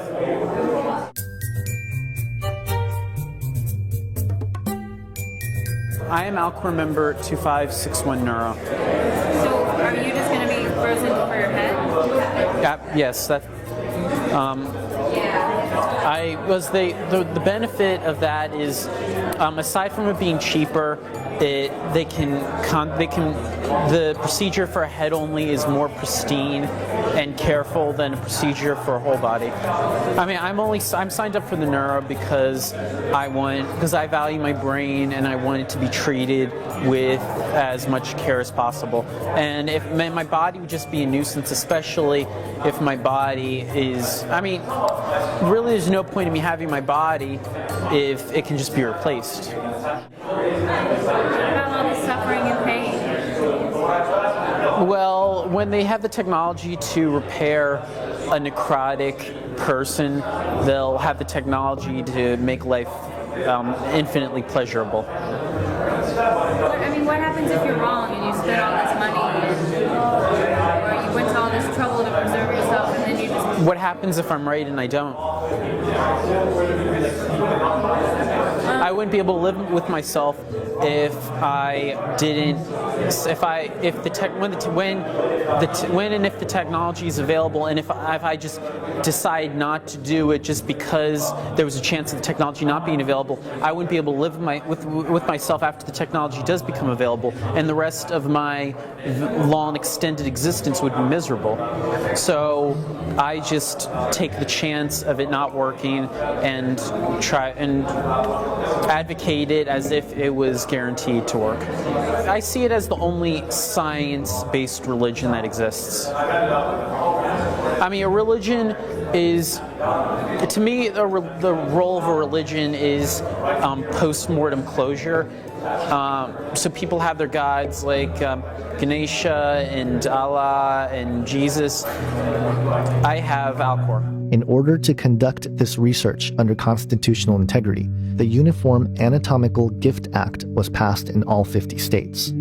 The American Cryonics Society is yet another nonprofit organization advocating cryonics at the research and educational level. As of October 1st, 2012, the Cryonics Institute, located in Clinton Township, Michigan, has 1,040 members, 505 of whom had funding and contracts in place to be cryopreserved upon legal death. Cryonics Asia has its nonprofit operations working out of Hong Kong, while the for-profit branch is maintained and administered in Tel Aviv, Israel. The reason for the for-profit model, they say, is to create momentum on the global market for providing the options for those near death to invest their potential immortality through cryonics. This is something that currently wouldn't be tolerated on ethical grounds in the West, hence its operations in the East. The National Nanotechnology Initiative launched in 2000 with 8 agencies dedicated to push for nanotechnology innovation worldwide. The group consists of the individual and cooperative nanotechnology-related activities of 27 federal agencies, each with different roles. The NNI, along with the National Science of Technology Council, informs and influences the federal budget and planning for the United States. The National Center for Nanoscience and Technology Group in China are the leading developers in researching and developing products and services with the use of nanotechnology to be deployed worldwide. The Human Brain Project is an ambitious group pursuing the development of information and communication technologies in neuroinformatics, brain simulation, high-performance computing, medical informatics, neuromorphic computing, and neurorobotics. Another group, the Brain Activity Map Project, also known as the Brain Project, is an American initiative aimed to decode the tens and thousands of connections between the neurons of the human brain. It is funded by the National Institute of Health, DARPA, the National Science Foundation, and other private foundations. They are reported to receive $100 million in funding for 2014. Computer chips, GPS technology, the internet. All these things grew out of government investments in basic research, and sometimes, in fact, some of the best products and services spin off completely from unintended research that nobody expected to have certain applications. Businesses then use that technology to create countless new jobs. So the founders of Google got their early support from the National Science Foundation. The Apollo project that put a man on the moon also gave us, eventually, CAT scans. And every dollar we spend to map the human genome has returned $140 to our economy. $1 of investment, $140 in return. So Dr. Collins helped lead that genome effort, and that's why we thought it was appropriate to have him here to announce the next great American project, and that's what we're calling the Brain Initiative. Now, as humans, we can identify galaxies light years away. We can study particles smaller than an atom, but we still haven't unlocked the mystery of the 3 pounds of matter that sits between our ears. Today, scientists possess the capability to study individual neurons and figure out the main functions of certain areas of the brain. But a human brain contains almost 100 billion neurons, making trillions of connections. So Dr. Collins says it's like listening to the string section and trying to figure out what the whole orchestra sounds like. So as a result, we're still unable to cure diseases like Alzheimer's or autism or fully reverse the effects of a stroke. And the most powerful computer in the world isn't nearly as intuitive as the one we're born with. So there's this enormous mystery waiting to be unlocked. And the BRAIN Initiative will change that by giving scientists the tools they need to get a dynamic picture of the brain in action and better understand how we think and how we learn and how we remember. And that knowledge will be transformative. There are other private companies working to develop brain-inspired technologies. IBM had recently made progress in successfully simulating nearly 5% of the human brain through what's called the Blue Gene computer. Another breakthrough by IBM was a pair of cognitive chips built on the nanoscale to simulate brain memory functions. Trying to bring together neuroscience, supercomputing, and nanotechnology to create a radically different computer architecture that mimics the function, low power, small size, and real time of the human brain. Modern computers, because of their sequential, symbolic nature, can be likened to the left brain, whereas the human brain is capable of parallel, short, complex thinking, and it can be likened to the right brain. While on one hand, our competitors are chasing the tail end of the left brain computers, IBM is opening up entirely new way of computing, thinking, and serving our customers, thereby giving rise to a continuum of architectures between the left brain von Neumann machines and the right brain cognitive computers. We have created breakthrough chips at the scale of a worm brain, and now we are on the path to create a new True North chip at the scale of B-brain. Horizon 2020 is the biggest EU research and innovative program ever, with over $100 billion in funding available over 7 years from 2014 to 2020. The program aims to fund the development of various technologies such as 3D printing, medical robotics, and nanotechnology, and has specifically applied over $2 billion towards the Human Brain Project to not only map the brain, but to also create the platform for future developments such as neural implants and mind uploading devices. The EU Enhance project has also, in conjunction with the Europe 2045 initiative, has begun development of what is called the Augmented Learning Environment, which entails an educational platform that incorporates current online multiplayer RPGs with social role-playing games to facilitate a digital educational environment for students. Aldebaran Robotics in Paris, France, says that according to the United Nations, robotics will be the technological revolution of the 21st century. Thus, this group is working with the current platforms of interactive technologies to provide the first commercialized autonomous humanoid robots.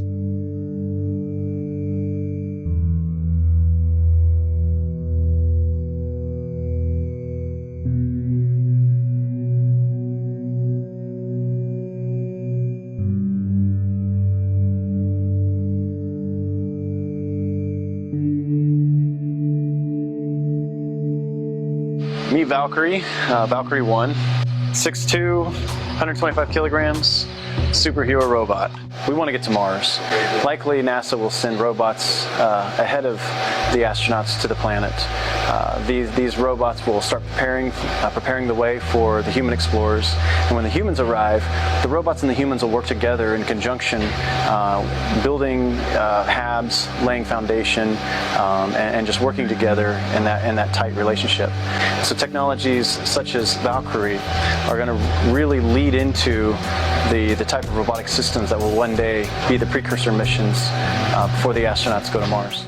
Foresight International is another global university-based network of professors, students, teachers, and citizens who are concerned with the future of mankind. Through the combination of the arts and sciences, they are developing a platform for academic research to help develop public policy at the local, national, and international levels in an attempt to strategically resolve current and future global issues. Foresight Institute, based out of Palo Alto, California, is a public think tank focused on transformative future technologies. Its goal, since 1986, has been to discover and promote the upside and help avoid the dangers of nanotechnology, artificial intelligence, biotech, and similar life-changing developments. They are advocates to increase the speed at which these technologies are developed, while making sure to provide a means to reduce the misuse and potential dangers of them. The Machine Intelligence Research Institute, founded in the year 2000, advocates ideas initially put forward by I.J. Good and Werner Vinge regarding the intelligence explosion, or more commonly known as the singularity. Head of engineering at Google, Ray Kurzweil, served as one of its directors from 2007 to 2010 and maintains an advisory board which includes Oxford philosopher Nick Bostrom, biomedical gerontologist Aubrey de Grey, PayPal co-founder Peter Thiel, and Foresight Nanotech Institute co-founder Christine Peterson. While looking up all these groups, one of the major topics to hit the news stream was the fact that Google purchased Boston Dynamics, a military robotics maker. What was not reported were the other 7 robotics companies that Google purchased along the way.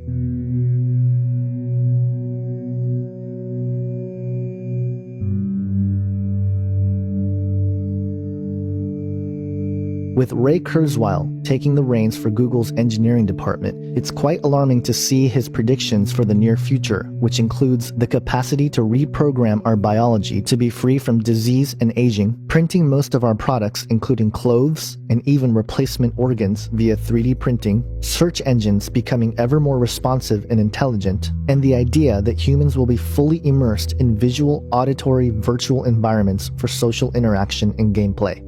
Furthermore, in December 2013, it was reported by the Harvard School of Engineering and Applied Sciences that they had developed machine learning algorithms that could make chemical reactions intelligent. This brings us to another project started in 2000 by Hod Lipson of Cornell University and Jordan Pollack of Brandeis University, called the Golem Project. With the support of DARPA, the Golem Project, whose acronym stood for Genetically Organized Lifelike Electromechanics, conducted experiments in an attempt to develop self-replicating and self-manufacturing robotic lifeforms. While artificial organisms had been developed digitally to evolve in response to the programmed conditions, the goal for the Golem Project was to get these organisms from the digital realm to the physical.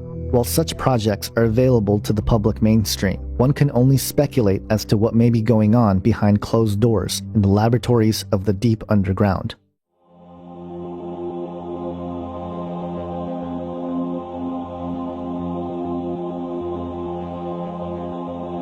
It should be clear by now that the modern technological and scientific agenda is built upon the same spiritual philosophies as ancient alchemy. The desire for man to create artificial life and as a result play God is nothing new. One of the goals for the alchemists was to create what is known as the golem, an animated anthropomorphic being created purely out of inanimate matter through magical workings. The Hebrew word golem is used once in the Bible and is found in Psalms 139:16, translated as unformed substance. Quote, "Your eyes saw my unformed substance. In your book were written, every one of them, the days that were formed for me, when as yet there was none of them."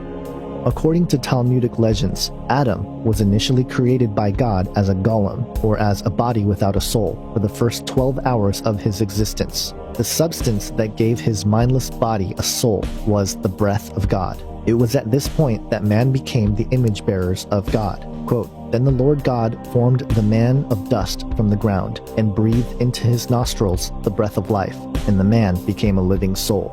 While it is appropriate for God himself to create life out of non-life, it is easy to see that man attempting to do the same is in essence playing out the lie that was promised to us before the fall of mankind.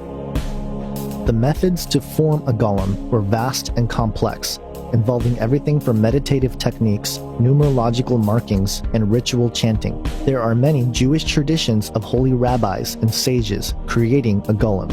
For example, when Eliezer of Worms, a 12th century Talmudist and mystic, commented on the Sefer Yetzirah, or what is known as the Book of Formation, one of the earliest Kabbalistic writings, he gave a detailed and complex report of how to form a golem through advanced spiritual meditative techniques called the 221 gates. But perhaps the most famous golem is the one allegedly created by Rabbi Yehuda Levi ben Betzalel of Prague, known as the Maharal, in the 16th century. The legend goes that the Maharal created a golem named Yosel to help save the Jews of Prague from the blood libel, an early form of anti-Semitism where cults derived from Roman Catholicism falsely accused the Jews for kidnapping and murdering children to use their blood in religious rituals. After fulfilling his purpose, the golem Yosel was deanimated by the Maharal. It is widely believed that Yosel's body was stored and still lays in the attic of Prague's Old New Synagogue, a building that was curiously not destroyed by the Nazis in World War II. In fact, it is believed that the Gestapo didn't even enter the attic when they took hold of the synagogue. This is no surprise, since it is well known that Hitler spoke often of the Übermensch to describe the National Socialist agenda of creating a biological superior Aryan race that would rule the earth for 1,000 years.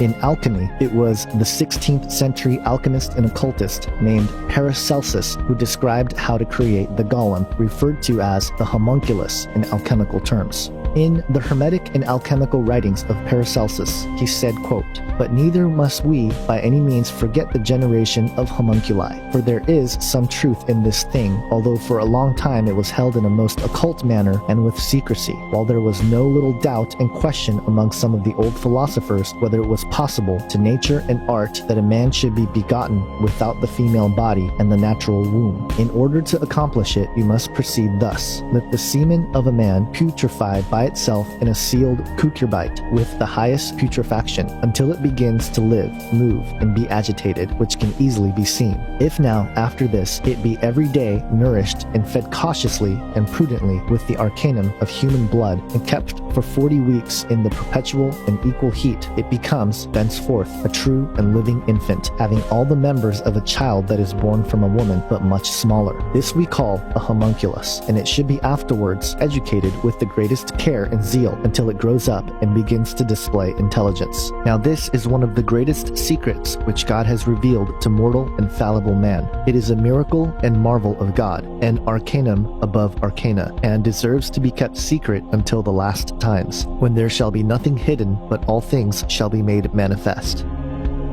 In more recent times, it was the pioneer rocket fuel scientist and occultist Jack Parsons and the founder of Scientology, L. Ron Hubbard, who performed magical ceremonies and rituals called Babylon working, carrying on the work done by occultist Aleister Crowley, who called himself the Great Beast 666. Parsons and Hubbard claimed to make contact with the spiritual realm to unleash an entity of a divine female named Babylon. But perhaps the most interesting part of all the rituals performed by Parsons and Hubbard was that of what is called the mannequin.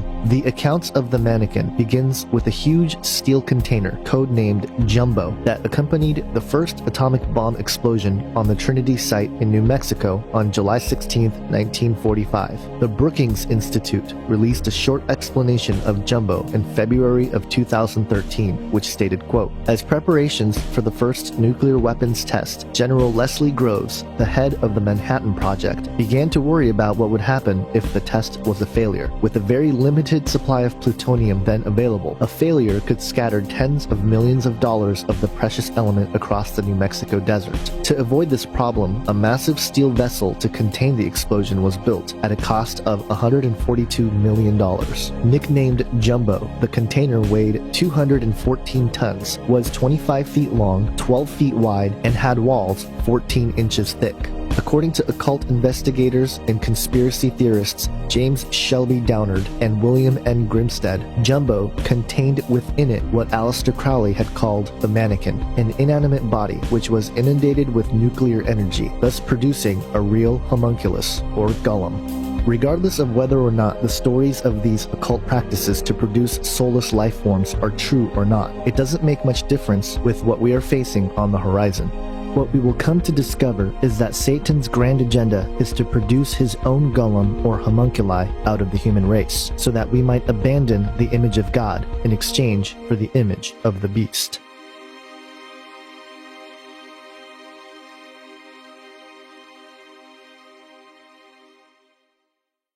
You know, the image of the beast, I believe, is going to be a copy of the image that God made back in the beginning.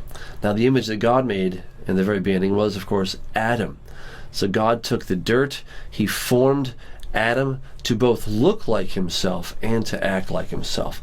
Now, the idea that Adam actually looked like God is somewhat contested among theologians. But if we go back and we just look at what the word image means, we see that Adam had a son in his image and in his likeness.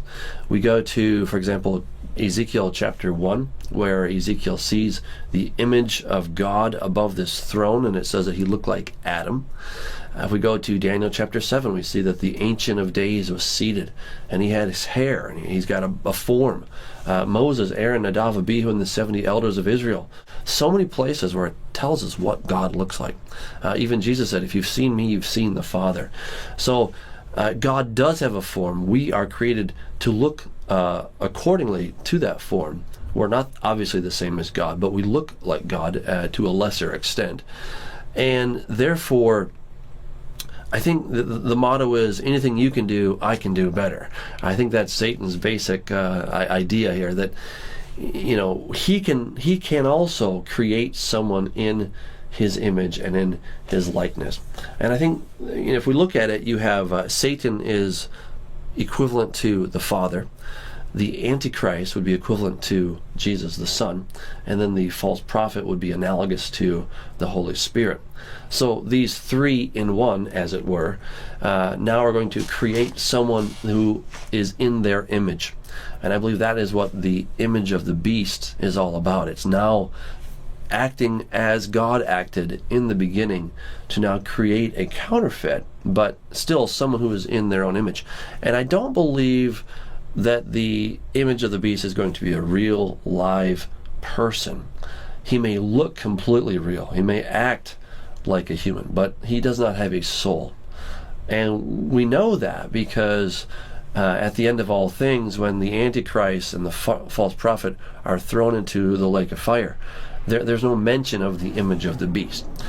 He's not judged. He just simply appears to just go away, because he's not really he's not a person of any sort.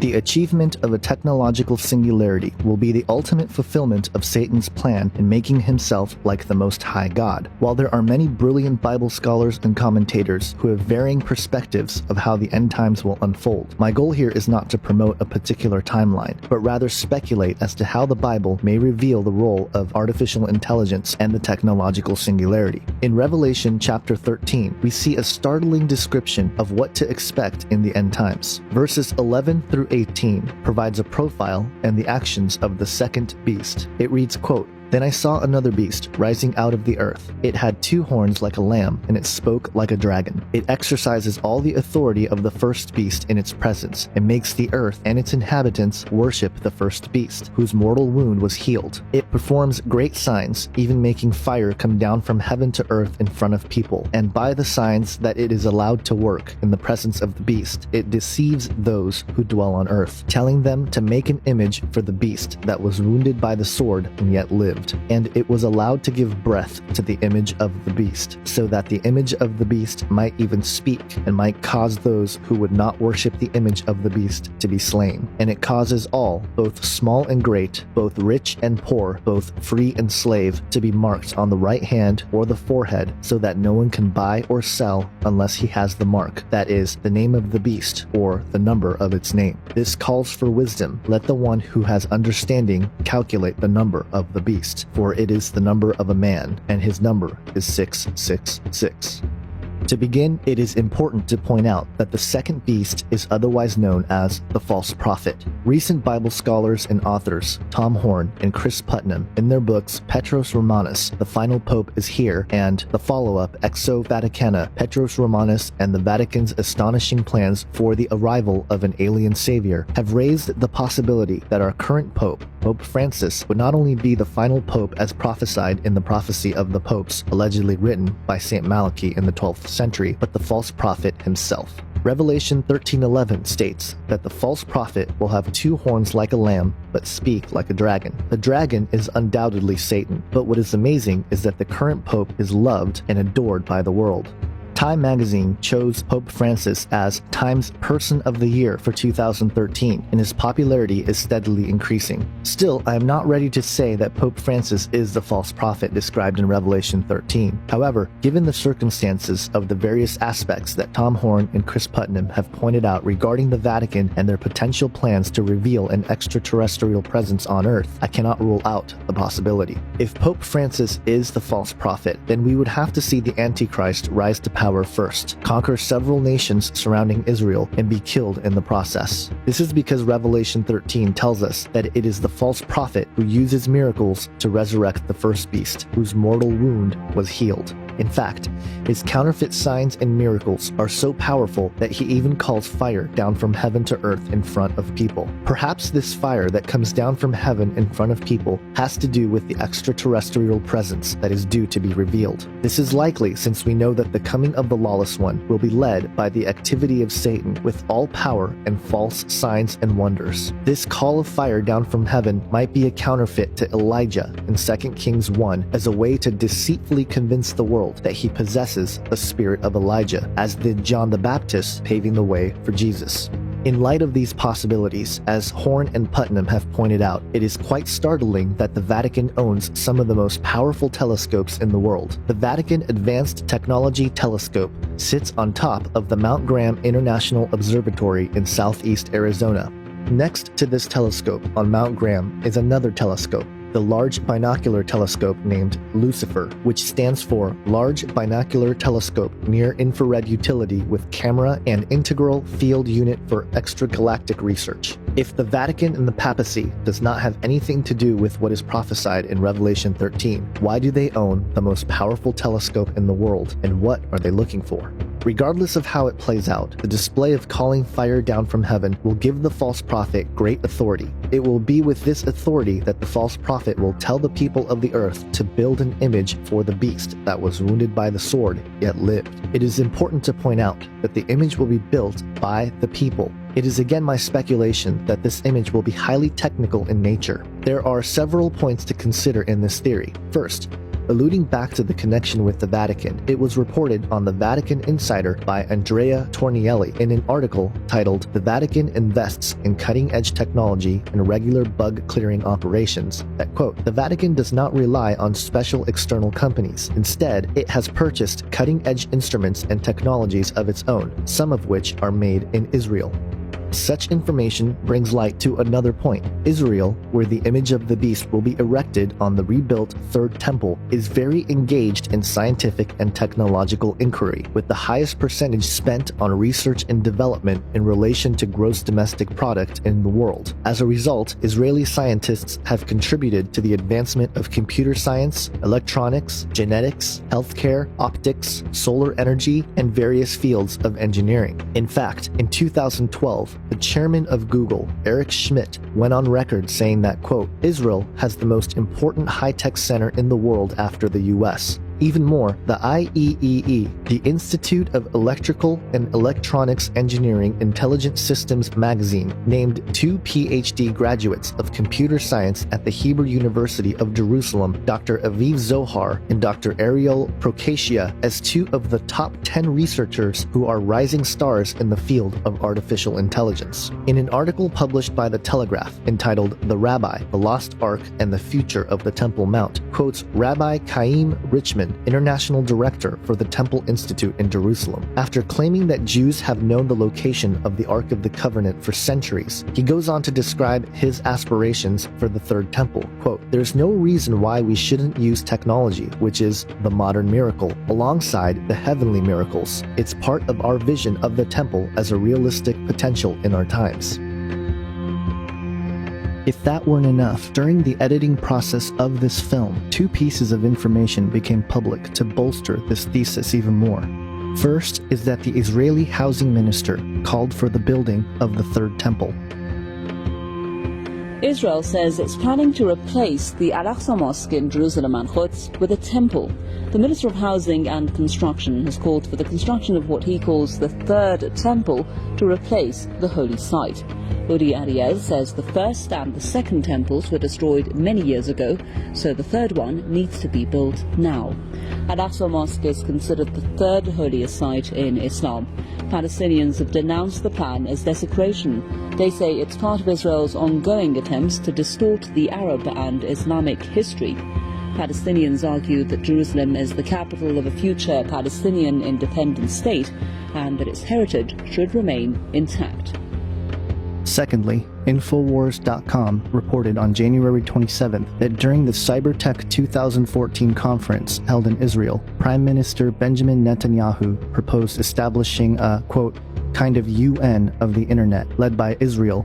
According to the article, Netanyahu stated, quote, "We need a coalition of leading companies with capabilities in this world. This is the best thing that we can do to deal with the challenges. In my opinion, Israel is the leader in this field. We decided to concentrate these skills and establish a consortium of our security agencies, research institutes, and businesses. We think we can turn the curse of the internet into a blessing because we all need it. We set up a special organization, a cyber headquarters, to see how it is possible to combine these capabilities with others. This is something we all want to see, a cyber world that is open, free, and prosperous, in which everyone participates. When you think about cyber, you'll think about Israel."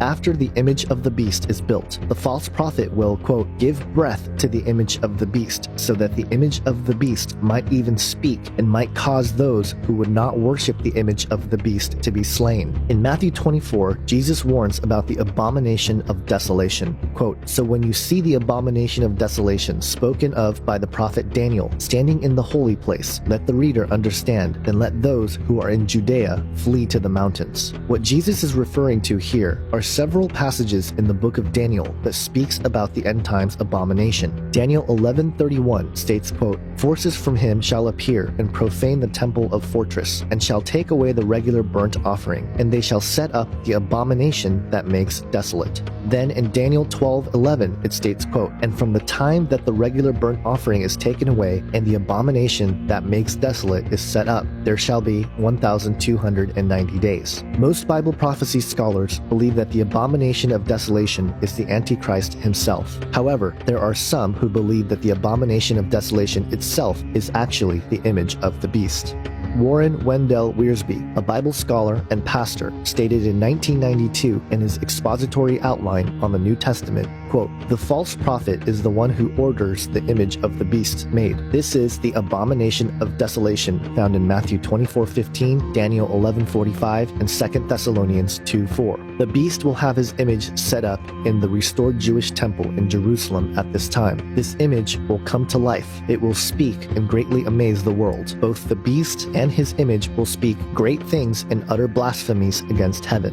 Then, in his Bible exposition commentary on Revelation 13:11, he states, quote, "What is the abomination of desolation? It is the image of the beast set up in the temple in Jerusalem. An idol is bad enough, but setting it up in the temple is the height of all blasphemy. Since Satan could not command worship in heaven, he will go to the next best place, the Jewish temple in the holy city. The false prophet, energized by Satan, will perform his lying wonders and even duplicate some of the signs performed by the two witnesses. Upon this time, the two witnesses have been ministering at the temple in Jerusalem, but the beast will slay them and take over the temple. When God raises the two witnesses from the dead and takes them to heaven, the false prophet will answer that challenge by giving life to the image of the beast. Not only will the image move, but it will speak. Despite the progress being made towards the fulfillment of technological singularity, it seems the final piece of the puzzle of creating machine sentience will come from the false prophet giving breath to the image so that it may speak. However, the image will not possess a soul of any kind. It will be the ultimate abomination to God, with the power to persuade mankind to abandon the image of God that is within us. Consider what author Kevin Kelly said in his book, What Technology Wants. Quote, "The technium is primed to hijack matter and rearrange its atoms to infiltrate it with sentience. If there is a God, the arc of the technium is aimed right at him. It is my opinion that Jesus warns the people of Jerusalem to flee immediately after the abomination of desolation is set up, because this will initiate the start of Satan's human enslavement program via the sentient machine labeled the image of the beast in the Bible. And upon the deployment of the mark of the beast, humanity will effectively become a race of Satan's golem. While the alchemical tradition for the golem was to create a helper for mankind, Satan will turn that around and create us into his helpers, so that we may bear the image of the beast.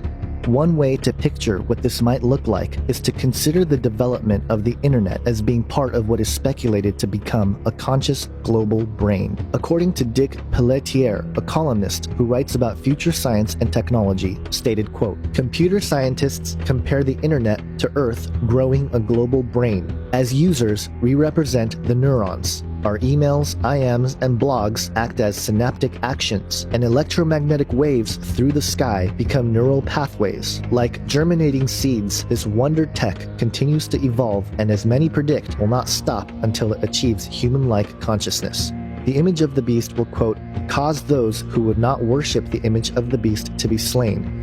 And it causes all, both small and great, both rich and poor, both free and slave, to be marked on the right hand or the forehead, so that no one can buy or sell unless he has the mark. In other words, those who do not take the mark and become a participating neuron in the global brain will effectively be seen as a virus and be eliminated. According to the occultists and esoteric spiritualists, the creation of a golem consists of two things. The first was to form the body. The second was to animate it. The fascinating part of animating the body was the use of magical words and sacred names. In some Kabbalistic traditions, it was said that in order to animate the golem, those sacred letters or words must be written and placed either in the golem's mouth or on the forearm or forehead. These are the three places in which the false prophet, through the image of the beast, will force worship of the first beast. The mouth, where if you do not worship the image of the beast, you will be killed, and the right hand or the forehead, where unless you receive the mark of the beast, you will not be allowed to buy, sell, or trade. The mark of the beast will effectively be promoted as the long-desired philosopher's stone, which will finally give humanity all that it has lost from the fall. Given the technological framework that we've been looking at, the various life extension projects, as well as the development of transhumanism and post-humanism, will be achieved. But according to the Bible, such a promise will not be all that it's cracked up to be. The fifth trumpet in Revelation 9:6 describes, quote, "In those days, people will seek death and not find it. They will long to die, but death will flee from them." The image of the beast will fulfill all the dreams of alchemy as Satan's counterfeit creation of sentient life, which would only allow those who would willingly accept to be part of the system via the mark of the beast or the philosopher's stone to live, evolve, and become gods as a part of this hive-minded global brain, while those who reject it will be seen as a virus and therefore killed. It is fascinating to consider what the Bible says about those who oppose Jesus Christ in the end times as being of one mind, as they hand over their power and authority to the beast. While these speculations seem wild and incredible, with all the talk of mind uploading, transhumanism, hologram-like avatar bodies, and gateways to the human brain, I would simply like to suggest that the Bible is not silent on such matters. In fact, it is my opinion that the Word of God had warned us all along that these developments will be a major sign that His return is near. Perhaps this is why Jesus said in Matthew 24:22, quote, "And if those days had not been cut short, no human being would be saved. But for the sake of the elect, those days will be cut short."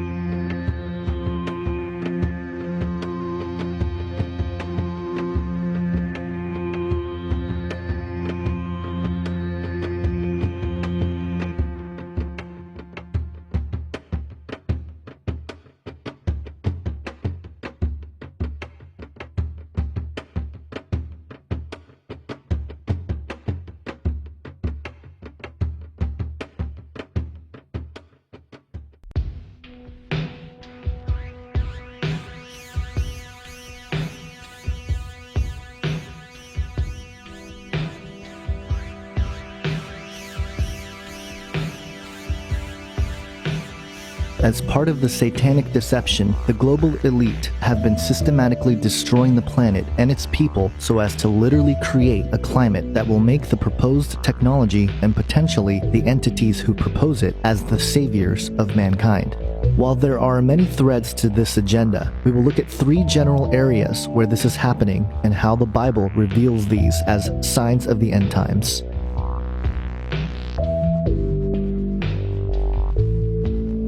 In a document published in September 2009 by the Royal Society entitled Geoengineering the Climate, Science, Governance, and Uncertainty, defined geoengineering as, quote, deliberate large-scale manipulation of the planetary environment to counteract anthropogenic climate change. Made popular by folks like Al Gore, we humans have been guilt-tripped into believing that we are solely responsible for the tearing apart of the Earth's natural ecosystem.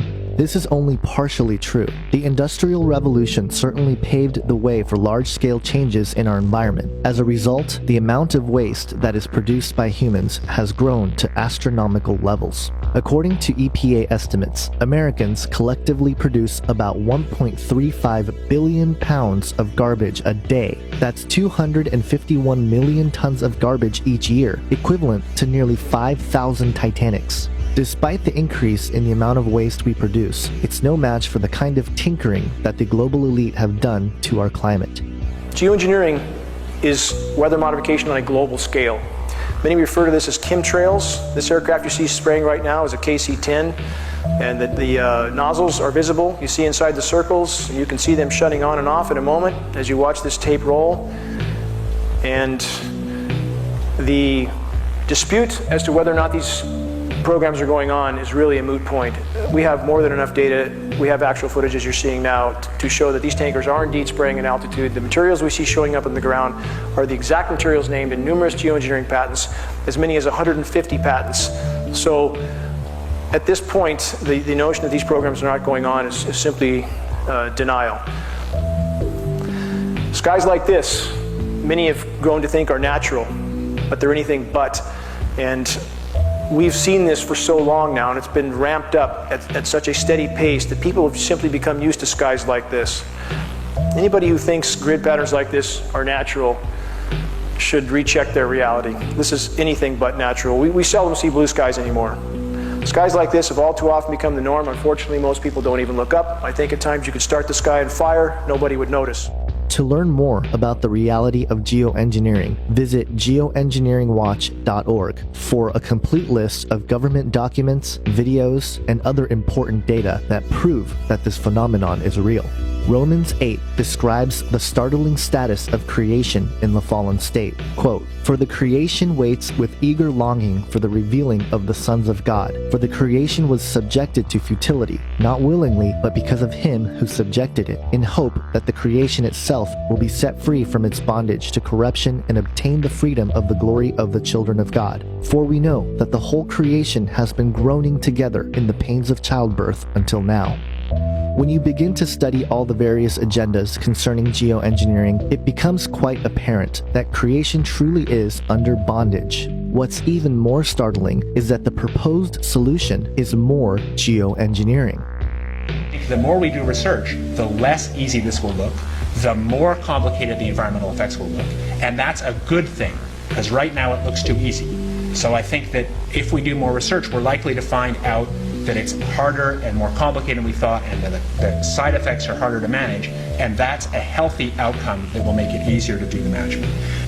It's an empirical question, how people will actually react to knowledge about this. Another reaction is to say, if these crazy scientists are so concerned about putting CO2 in the atmosphere, they want to think about these things, then that might actually mean we should be more serious about the risks of CO2 in the atmosphere. And by the way, it's not really a moral hazard, it's more like free riding on our grandkids.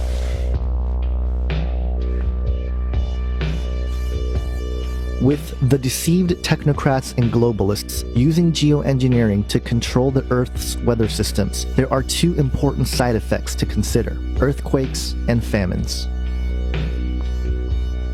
While the United States Geological Survey offers data that clearly shows an increase in seismic activity over the last few decades, the USGS themselves attempts to explain it away by stating, quote, "A partial explanation may lie in the fact that in the last 20 years, we have definitely had an increase in the number of earthquakes we have been able to locate each year. This is because of the tremendous increase in the number of seismograph stations in the world and the many improvements in global communications."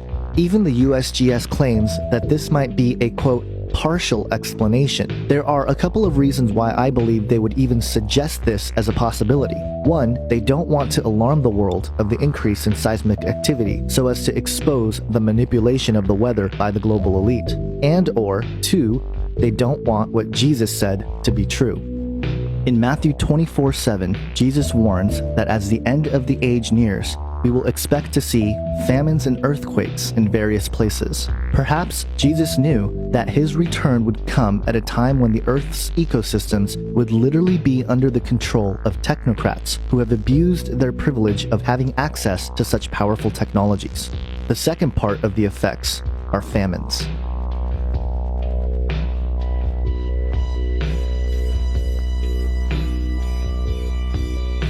WorldHunger.org reported that, quote, "The United Nations Food and Agriculture Organization estimates that nearly 870 million people of the 7.1 billion people in the world, or 1 in 8, were suffering from chronic undernourishment in 2010 to 2012. WorldHunger.org goes on to report that the hunger has decreased in the established nations, while places like Africa and other developing nations increased several million in number. In fact, nearly 1 in 4 are hungry in Africa, with numbers increasing from 175 million to 239 million just between the years of 2010 and 2012. As part of the satanic agenda, it seems the deceived globalists are working hard to make sure that human population would decrease and that famines would become more common in these developing nations. And while 1 in 8 being hungry is still unacceptable, especially knowing that we produce enough food for everyone in the world to consume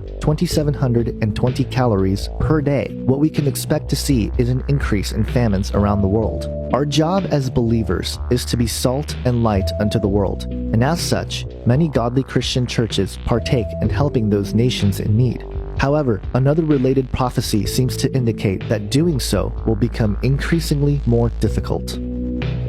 The third seal in the book of Revelation states, quote, "When he opened the third seal, I heard the third living creature say, 'Come,' and I looked, and behold, a black horse, and its rider had a pair of scales in his hand. And I heard what seemed to be a voice in the midst of the 4 living creatures saying, 'A quart of wheat for a denarius, and 3 quarts of barley for a denarius, and do not harm the oil and wine.'" The pair of scales in the hand of the rider of the black horse indicates a need to carefully ration food, and the quart of wheat for a denarius and 3 quarts of barley for a denarius is nearly 12 times the normal price. We are currently seeing this trend as food prices continue to rise. In an article published on August 21st, 2013 from thinkprogress.org called "Get Ready for Food Prices to Go Way Up Thanks to Climate Change," stated, quote, climate change will likely push food prices up 20 to 40%, regardless of cuts to future carbon emissions, new research in the journal Climatic Changes concluded. Staple crops like rice, wheat, and grains, which make up the vast majority of global diets, especially for the poor, could see the biggest hits with big costs for global economic welfare.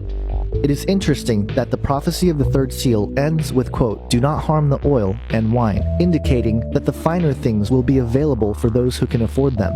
This also seems to be unfolding right before our eyes as the middle class is destroyed and the gap between the 1% and the rest of us increases. And if food prices going up is not enough, the food that we do consume is filled with chemicals that are not natural and very harmful.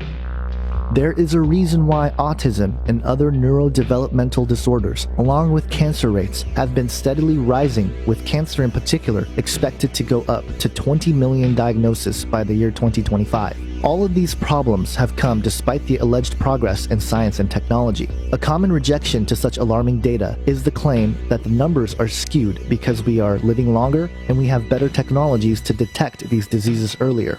While that may be partially true, the reality is that modern medicine has become the forefront of the scientific dictatorship. While individual doctors, nurses, and the many good folks in the healthcare industry are in it with the sincere desire to help people, the reality is that the system itself is rooted in the mystery religions. Perhaps this is why the symbol for modern medicine has been, purposely or not, changed from the rod of Asclepius, which represented the medical arts in Greek mythology, to the caduceus, or the staff of Hermes, which represents commerce, theft, deception, and in astrology and alchemy, the wand that wakes the sleeping and sends the awake to sleep.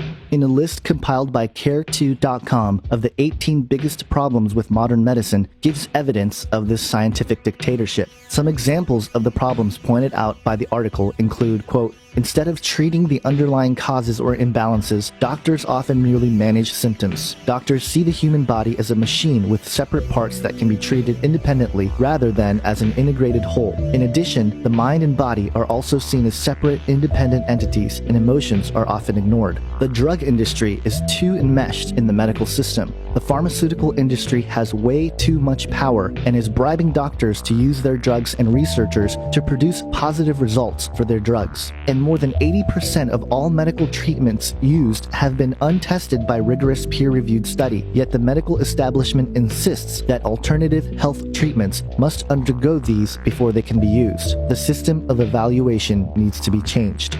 The reality is that money controls the medical system, and because of that, the system as a whole is actually destroying society, not helping it. Here are some more alarming numbers. In the summer of 2013, reports came out that researchers from the Mayo Clinic found that nearly 70% of Americans are on at least one prescription drug, and more than half receive at least 2 prescription drugs. America has become a pill-popping culture, much like the Soma in Brave New World. This is a touchy issue because I don't think all prescription drugs are simply satanic or evil. I believe they help out a great majority of people. However, the issue is more so the irresponsibility of the industry to diagnose people in earnest to make a quick buck. Please understand that if you are currently on prescription drugs, I'm not implying that you should stop taking them. These matters are between you and God. For more information on this topic, check out a film called Making a Killing: The Untold Story of Psychotropic Drugging. As you might expect, the ultimate pill will be the Philosopher's Stone, or as I have theorized in this film, the Mark of the Beast. But it's not simply to destroy our bodies. The satanic agenda goes beyond the physical into the spiritual.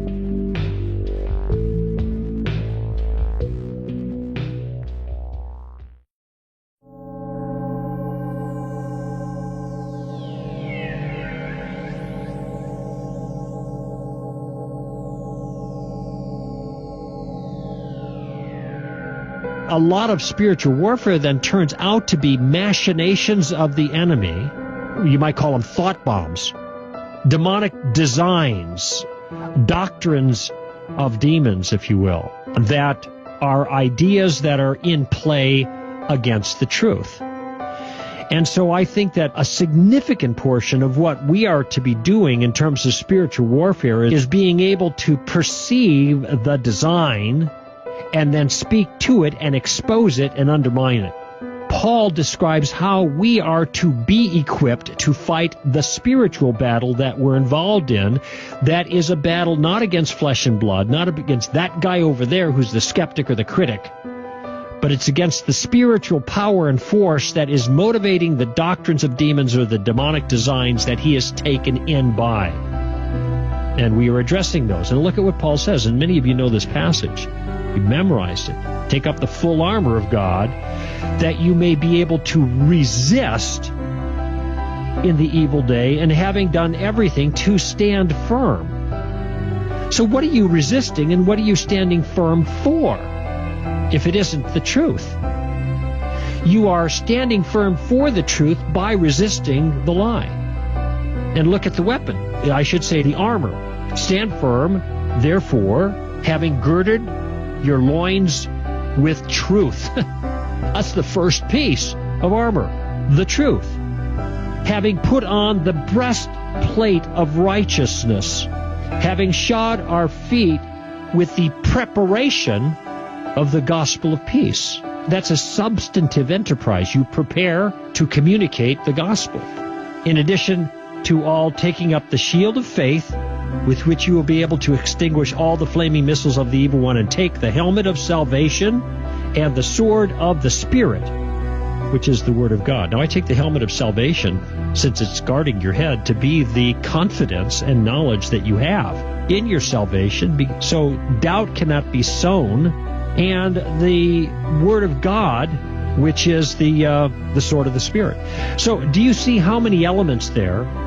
Most of them in our spiritual armor are geared towards the knowledge enterprise. Not that I'm putting knowledge out there as kind of an idol, but that proper knowledge and proper use of truth is a vital part of defending against the enemy in spiritual warfare, casting down speculations. Tom Horn stated in his book, Forbidden Gates, The Dawn of Techno-Dimensional Spiritual Warfare, quote, as transhumanist philosophy and green technology becomes integrated with society, and national and private laboratories with their corporate allies provide increasingly sophisticated arguments for its widest adoption, those of us who treasure the meaning of life and human nature as defined by Judeo-Christian values will progressively find ourselves engaged in deepening spiritual conflicts over maintaining our humanity in the midst of what the authors believe is fundamentally a supernatural conflict. While spiritual warfare has been for centuries fought on the battlefield of the mind, a radically different landscape may be on the horizon, where demonic entities formerly of non-physical presence will have the opportunity to manifest in virtual worlds and inhabit the cloud of which humanity will be permanently tapped into. The other possibility is that with the advent of transhumanism, demons would be able to inhabit bio-cybernetic hosts, such as the chimeras currently being developed in the laboratories, to literally, physically manifest. Some people ask, does the Bible talk about transhumanism in the last days? Are there going to be hybrids in the last days? Is there any evidence for it in the Bible? Yeah, actually there is. Go to Isaiah chapter 13, verses 21 and 22, and it talks about wild beasts there in Babylon shall be there, and owls and doleful creatures and stuff like that. But it also says satyrs shall dance there in Babylon, ancient Babylon, in a last days context. And if you look in the Septuagint version of Isaiah 13, 21 and 22, it gets even more graphic, and says that monsters will be there and devils will be there and satyrs. Yeah, the Joel 2 army, the locusts, the Joel 2 army, I'm convinced they are the locusts of Revelation 9. I believe these developments were sought after once before at the Tower of Babel. Genesis 11, 1 through 9 states, quote, now the whole earth had one language and the same words. And as people migrated from the east, they found a plain in the land of Shinar and settled there. And they said to one another, come, let us make bricks and burn them thoroughly. And they had bricks for stone and bitumen for mortar. Then they said, come, let us build ourselves a city and a tower with its top in the heavens, and let us make a name for ourselves, lest we be dispersed over the face of the whole earth. And the Lord came down to see the city and the tower which the children of man had built. And the Lord said, behold, they are one people, and they have all one language. And this is only the beginning of what they will do, and nothing that they propose to do will now be impossible for them. Come, let us go down and there confuse their language, so that they may not understand one another's speech. So the Lord dispersed them from there over the face of all the earth, and they left off building the city. Therefore, its name was called Babel, because there the Lord confused the language of all the earth, and from there the Lord dispersed them over the face of all the earth. There is a lot to get from this passage. First, the world was one language. With the advent of digital communication, the world is quickly returning to one language. Ones and zeros. Second, they built a city with a tower with its tops in the heavens. While this can mean literally the sky or even outer space, it's possible that they were trying to reach the next dimension.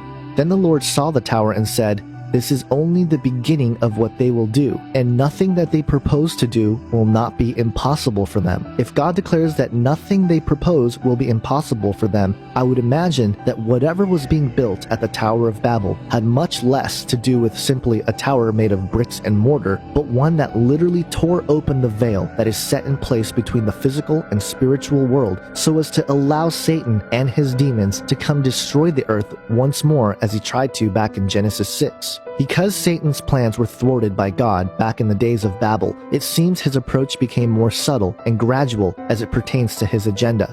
As such, the developments of the mysteries became a vital necessity for Satan in order to preserve his plans until the time came. And the time is now. Part of the practices for any kind of sorcery or magic has involved hallucinogenic drugs. From the shamans of old to the CIA-constructed drug movement of the 1960s, drugs like DMT, ayahuasca, and psilocybin have been key ingredients in opening up gateways in the mind to spiritual dimensions where entities dwell.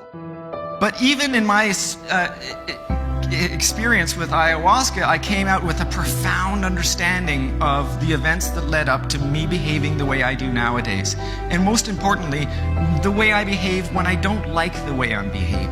And usually that those behaviors come from some kind of psychological nagging that is recessed somewhere in the back of your brain that we all carry with us. More so those people that have experienced serious traumas and have much more emotional burdens that they carry. And we've already heard from some people here today that have illustrated that they have experienced those emotional traumas and they continue to carry those burdens. Well, ayahuasca is clearly a tool that can be used to allow people to come to grips with those nagging, forgotten memories, to be able to incorporate them into their life story and then to move on more happy and healthier, psychologically speaking. And therefore, these experiences, as well as the academic research, indicate that there is great potential in the psychedelic medicine to allow people to deal with emotional trauma that has led to behavioral problems, such as addictions, or syndromes such as post-traumatic stress disorder, where people are haunted by their memories and can't let go and move on. I was in Ecuador in January. And I went to an ayahuasca center called Napusumai Ayahuasca Lodge, and it's just outside of Tena, I think. Tena, yeah. And so, yeah, the night I drank ayahuasca, the effects came on really strong, and you know, I could see the typical like hallucinogenic, like, you know, colors and swirls and whatever, with my eyes open and closed. It was very vivid and very bright, and that went on for a long time. It was like I would close my eyes and I would see these like kind of like mazes, and I would follow the maze into the trip like deeper and deeper, and so that happened for a while, and my body felt very like tingly and it was like vibrating, like buzzing, and it felt really cool. And then I started to see like big bugs, like these huge like ants and spiders like crawling across my vision, and with my eyes open and closed, so it's kind of creepy. But after a while, I felt my body like just become possessed, like just taken over with the spirit of ayahuasca, and it told me to stand up and walk outside. And the way the ceremony house is set up, it's like an open concept. There's no doors or anything, and there's some walls, but there's like, it's spaces where you can walk in and out of.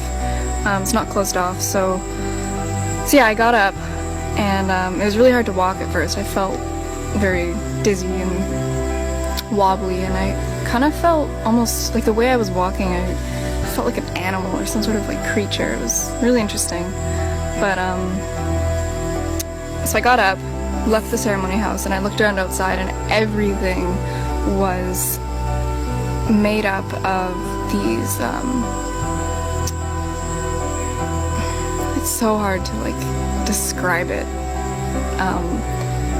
but like everywhere I looked, like all the trees, the plants, everything was made up of these little like geometrical patterns and designs that were really brightly colored, and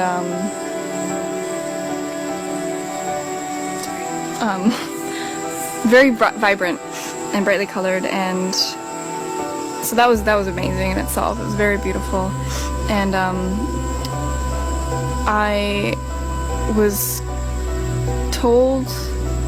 not told, but I guess, I don't know, the medicine brought me over to this one tree that was in the yard, and I walked over to this tree and I put my hands on it, on the bark, and I slowly brought my forehead to it, and as soon as my forehead touched this tree, I had this huge, overwhelming, like, just wave of love, like the purest love I've ever felt in my life just wash over me and through me, and I started bawling my eyes out because it was just so intense and amazing and beautiful, and I just, like, it's making me like tear up now just thinking about it,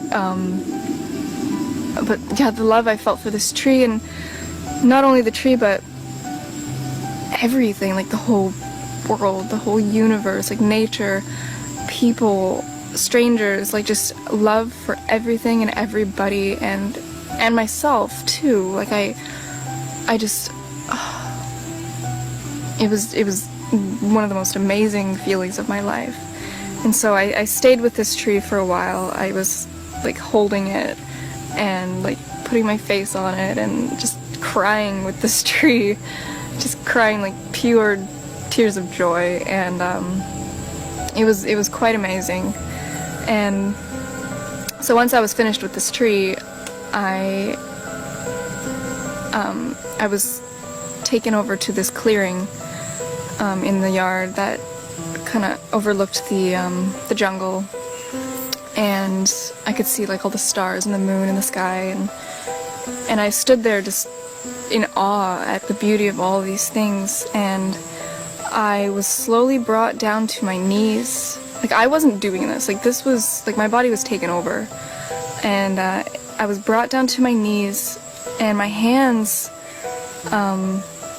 slowly came together in like prayer position on, like, just on my chest, and I started to pray.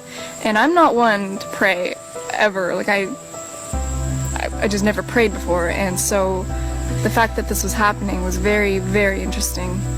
And I was praying to the universe, and I was thanking it, and I was thanking Mother Nature, and I was thanking ayahuasca, and I was just being so, grateful for everything and appreciating everything, and I was crying as well. I started crying again, just at the beauty and everything, and yeah, so that was just incredible. I was just, I don't even know, like, these words are not doing any of this justice, but just know that it was one of the most amazing things of my life. I would see just like random little things. So I saw lots of eyes, just like blankets of eyes, like everywhere, with my eyes open and closed. That whole experience, like, mostly with the tree, being with the tree and then praying, is just, it connected me so much with nature, with myself, like it's just, I don't know, that whole thing just, it changed my life. Like, I don't know how else to explain that, like, how else to say that. It changed my life, and, I'm so grateful that I went and did that.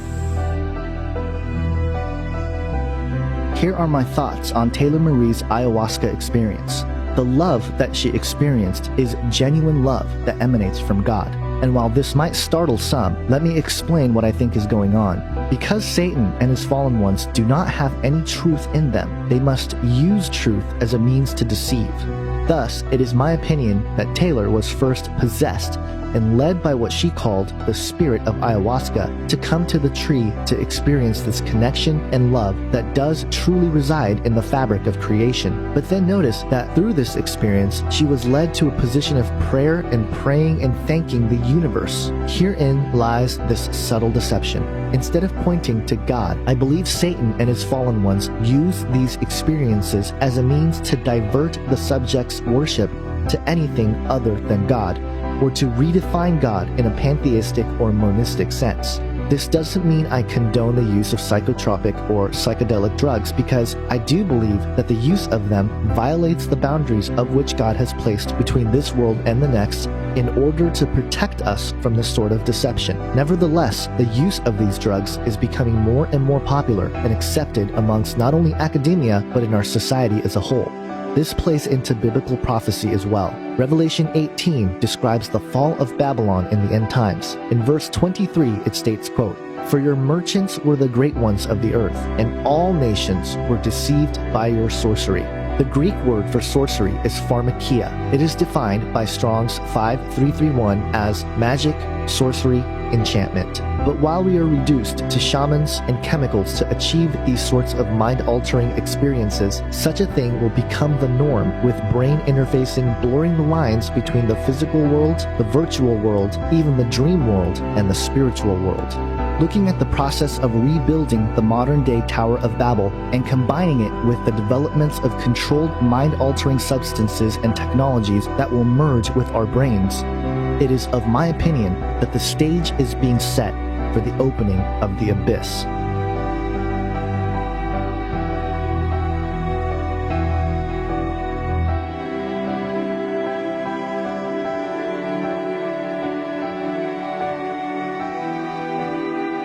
The secrets of alchemy, the sacred promise, the mystery religions, the knowledge which began with fallen entities such as Thoth and Semyaza have been passed down through the hands of the initiates of Freemasonry, Kabbalah, Rosicrucianism, and a slew of other secret orders. It has come to manifest in the last century with the advent of technology and science, progressing man's ability to harness the power of nature and reality, whether through the brink of human destruction, perhaps via nuclear weapons, or at the precipice of controlled human evolution, such as genuine artificial intelligence. The fallen ones will return and present themselves as the saviors of mankind and gift humanity with the Philosopher's Stone, the elixir of life. And those who choose to accept this ancient discovery will fall for the greatest cosmic ruse in all of the universe, forever enslaved in the clutches of the enemy, who wants nothing more than to destroy mankind.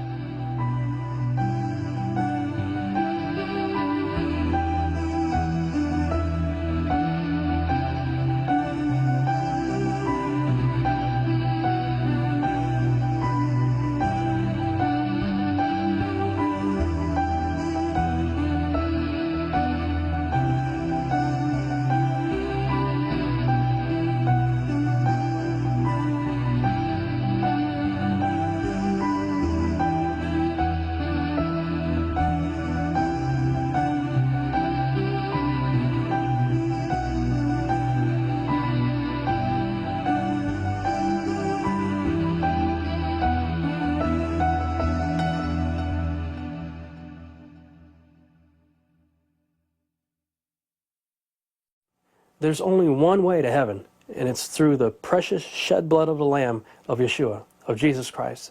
And if you don't know him, it's simple. All you got to do is accept his free gift.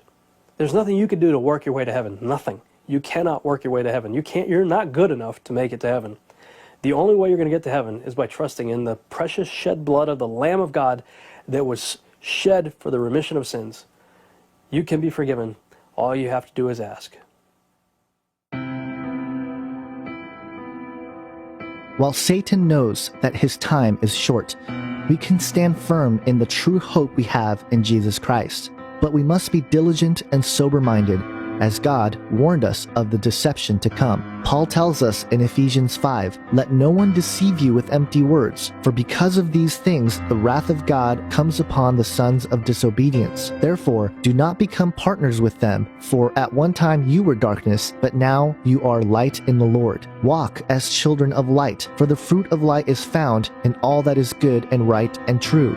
And try to discern what is pleasing to the Lord. Take no part in the unfruitful works of darkness, but instead expose them. For it is shameful even to speak of the things that they do in secret. But when anything is exposed by the light, it becomes visible. Therefore it says, 'Awake, O sleeper, and arise from the dead, and Christ will shine on you.'"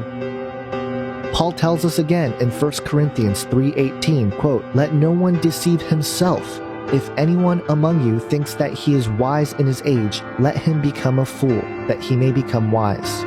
In Matthew 24, Jesus warns us, "If anyone says to you, 'Look, here is the Christ,' or 'There he is,' do not believe it, for false Christs and false prophets will arise and perform great signs and wonders so as to lead astray, if possible, even the elect."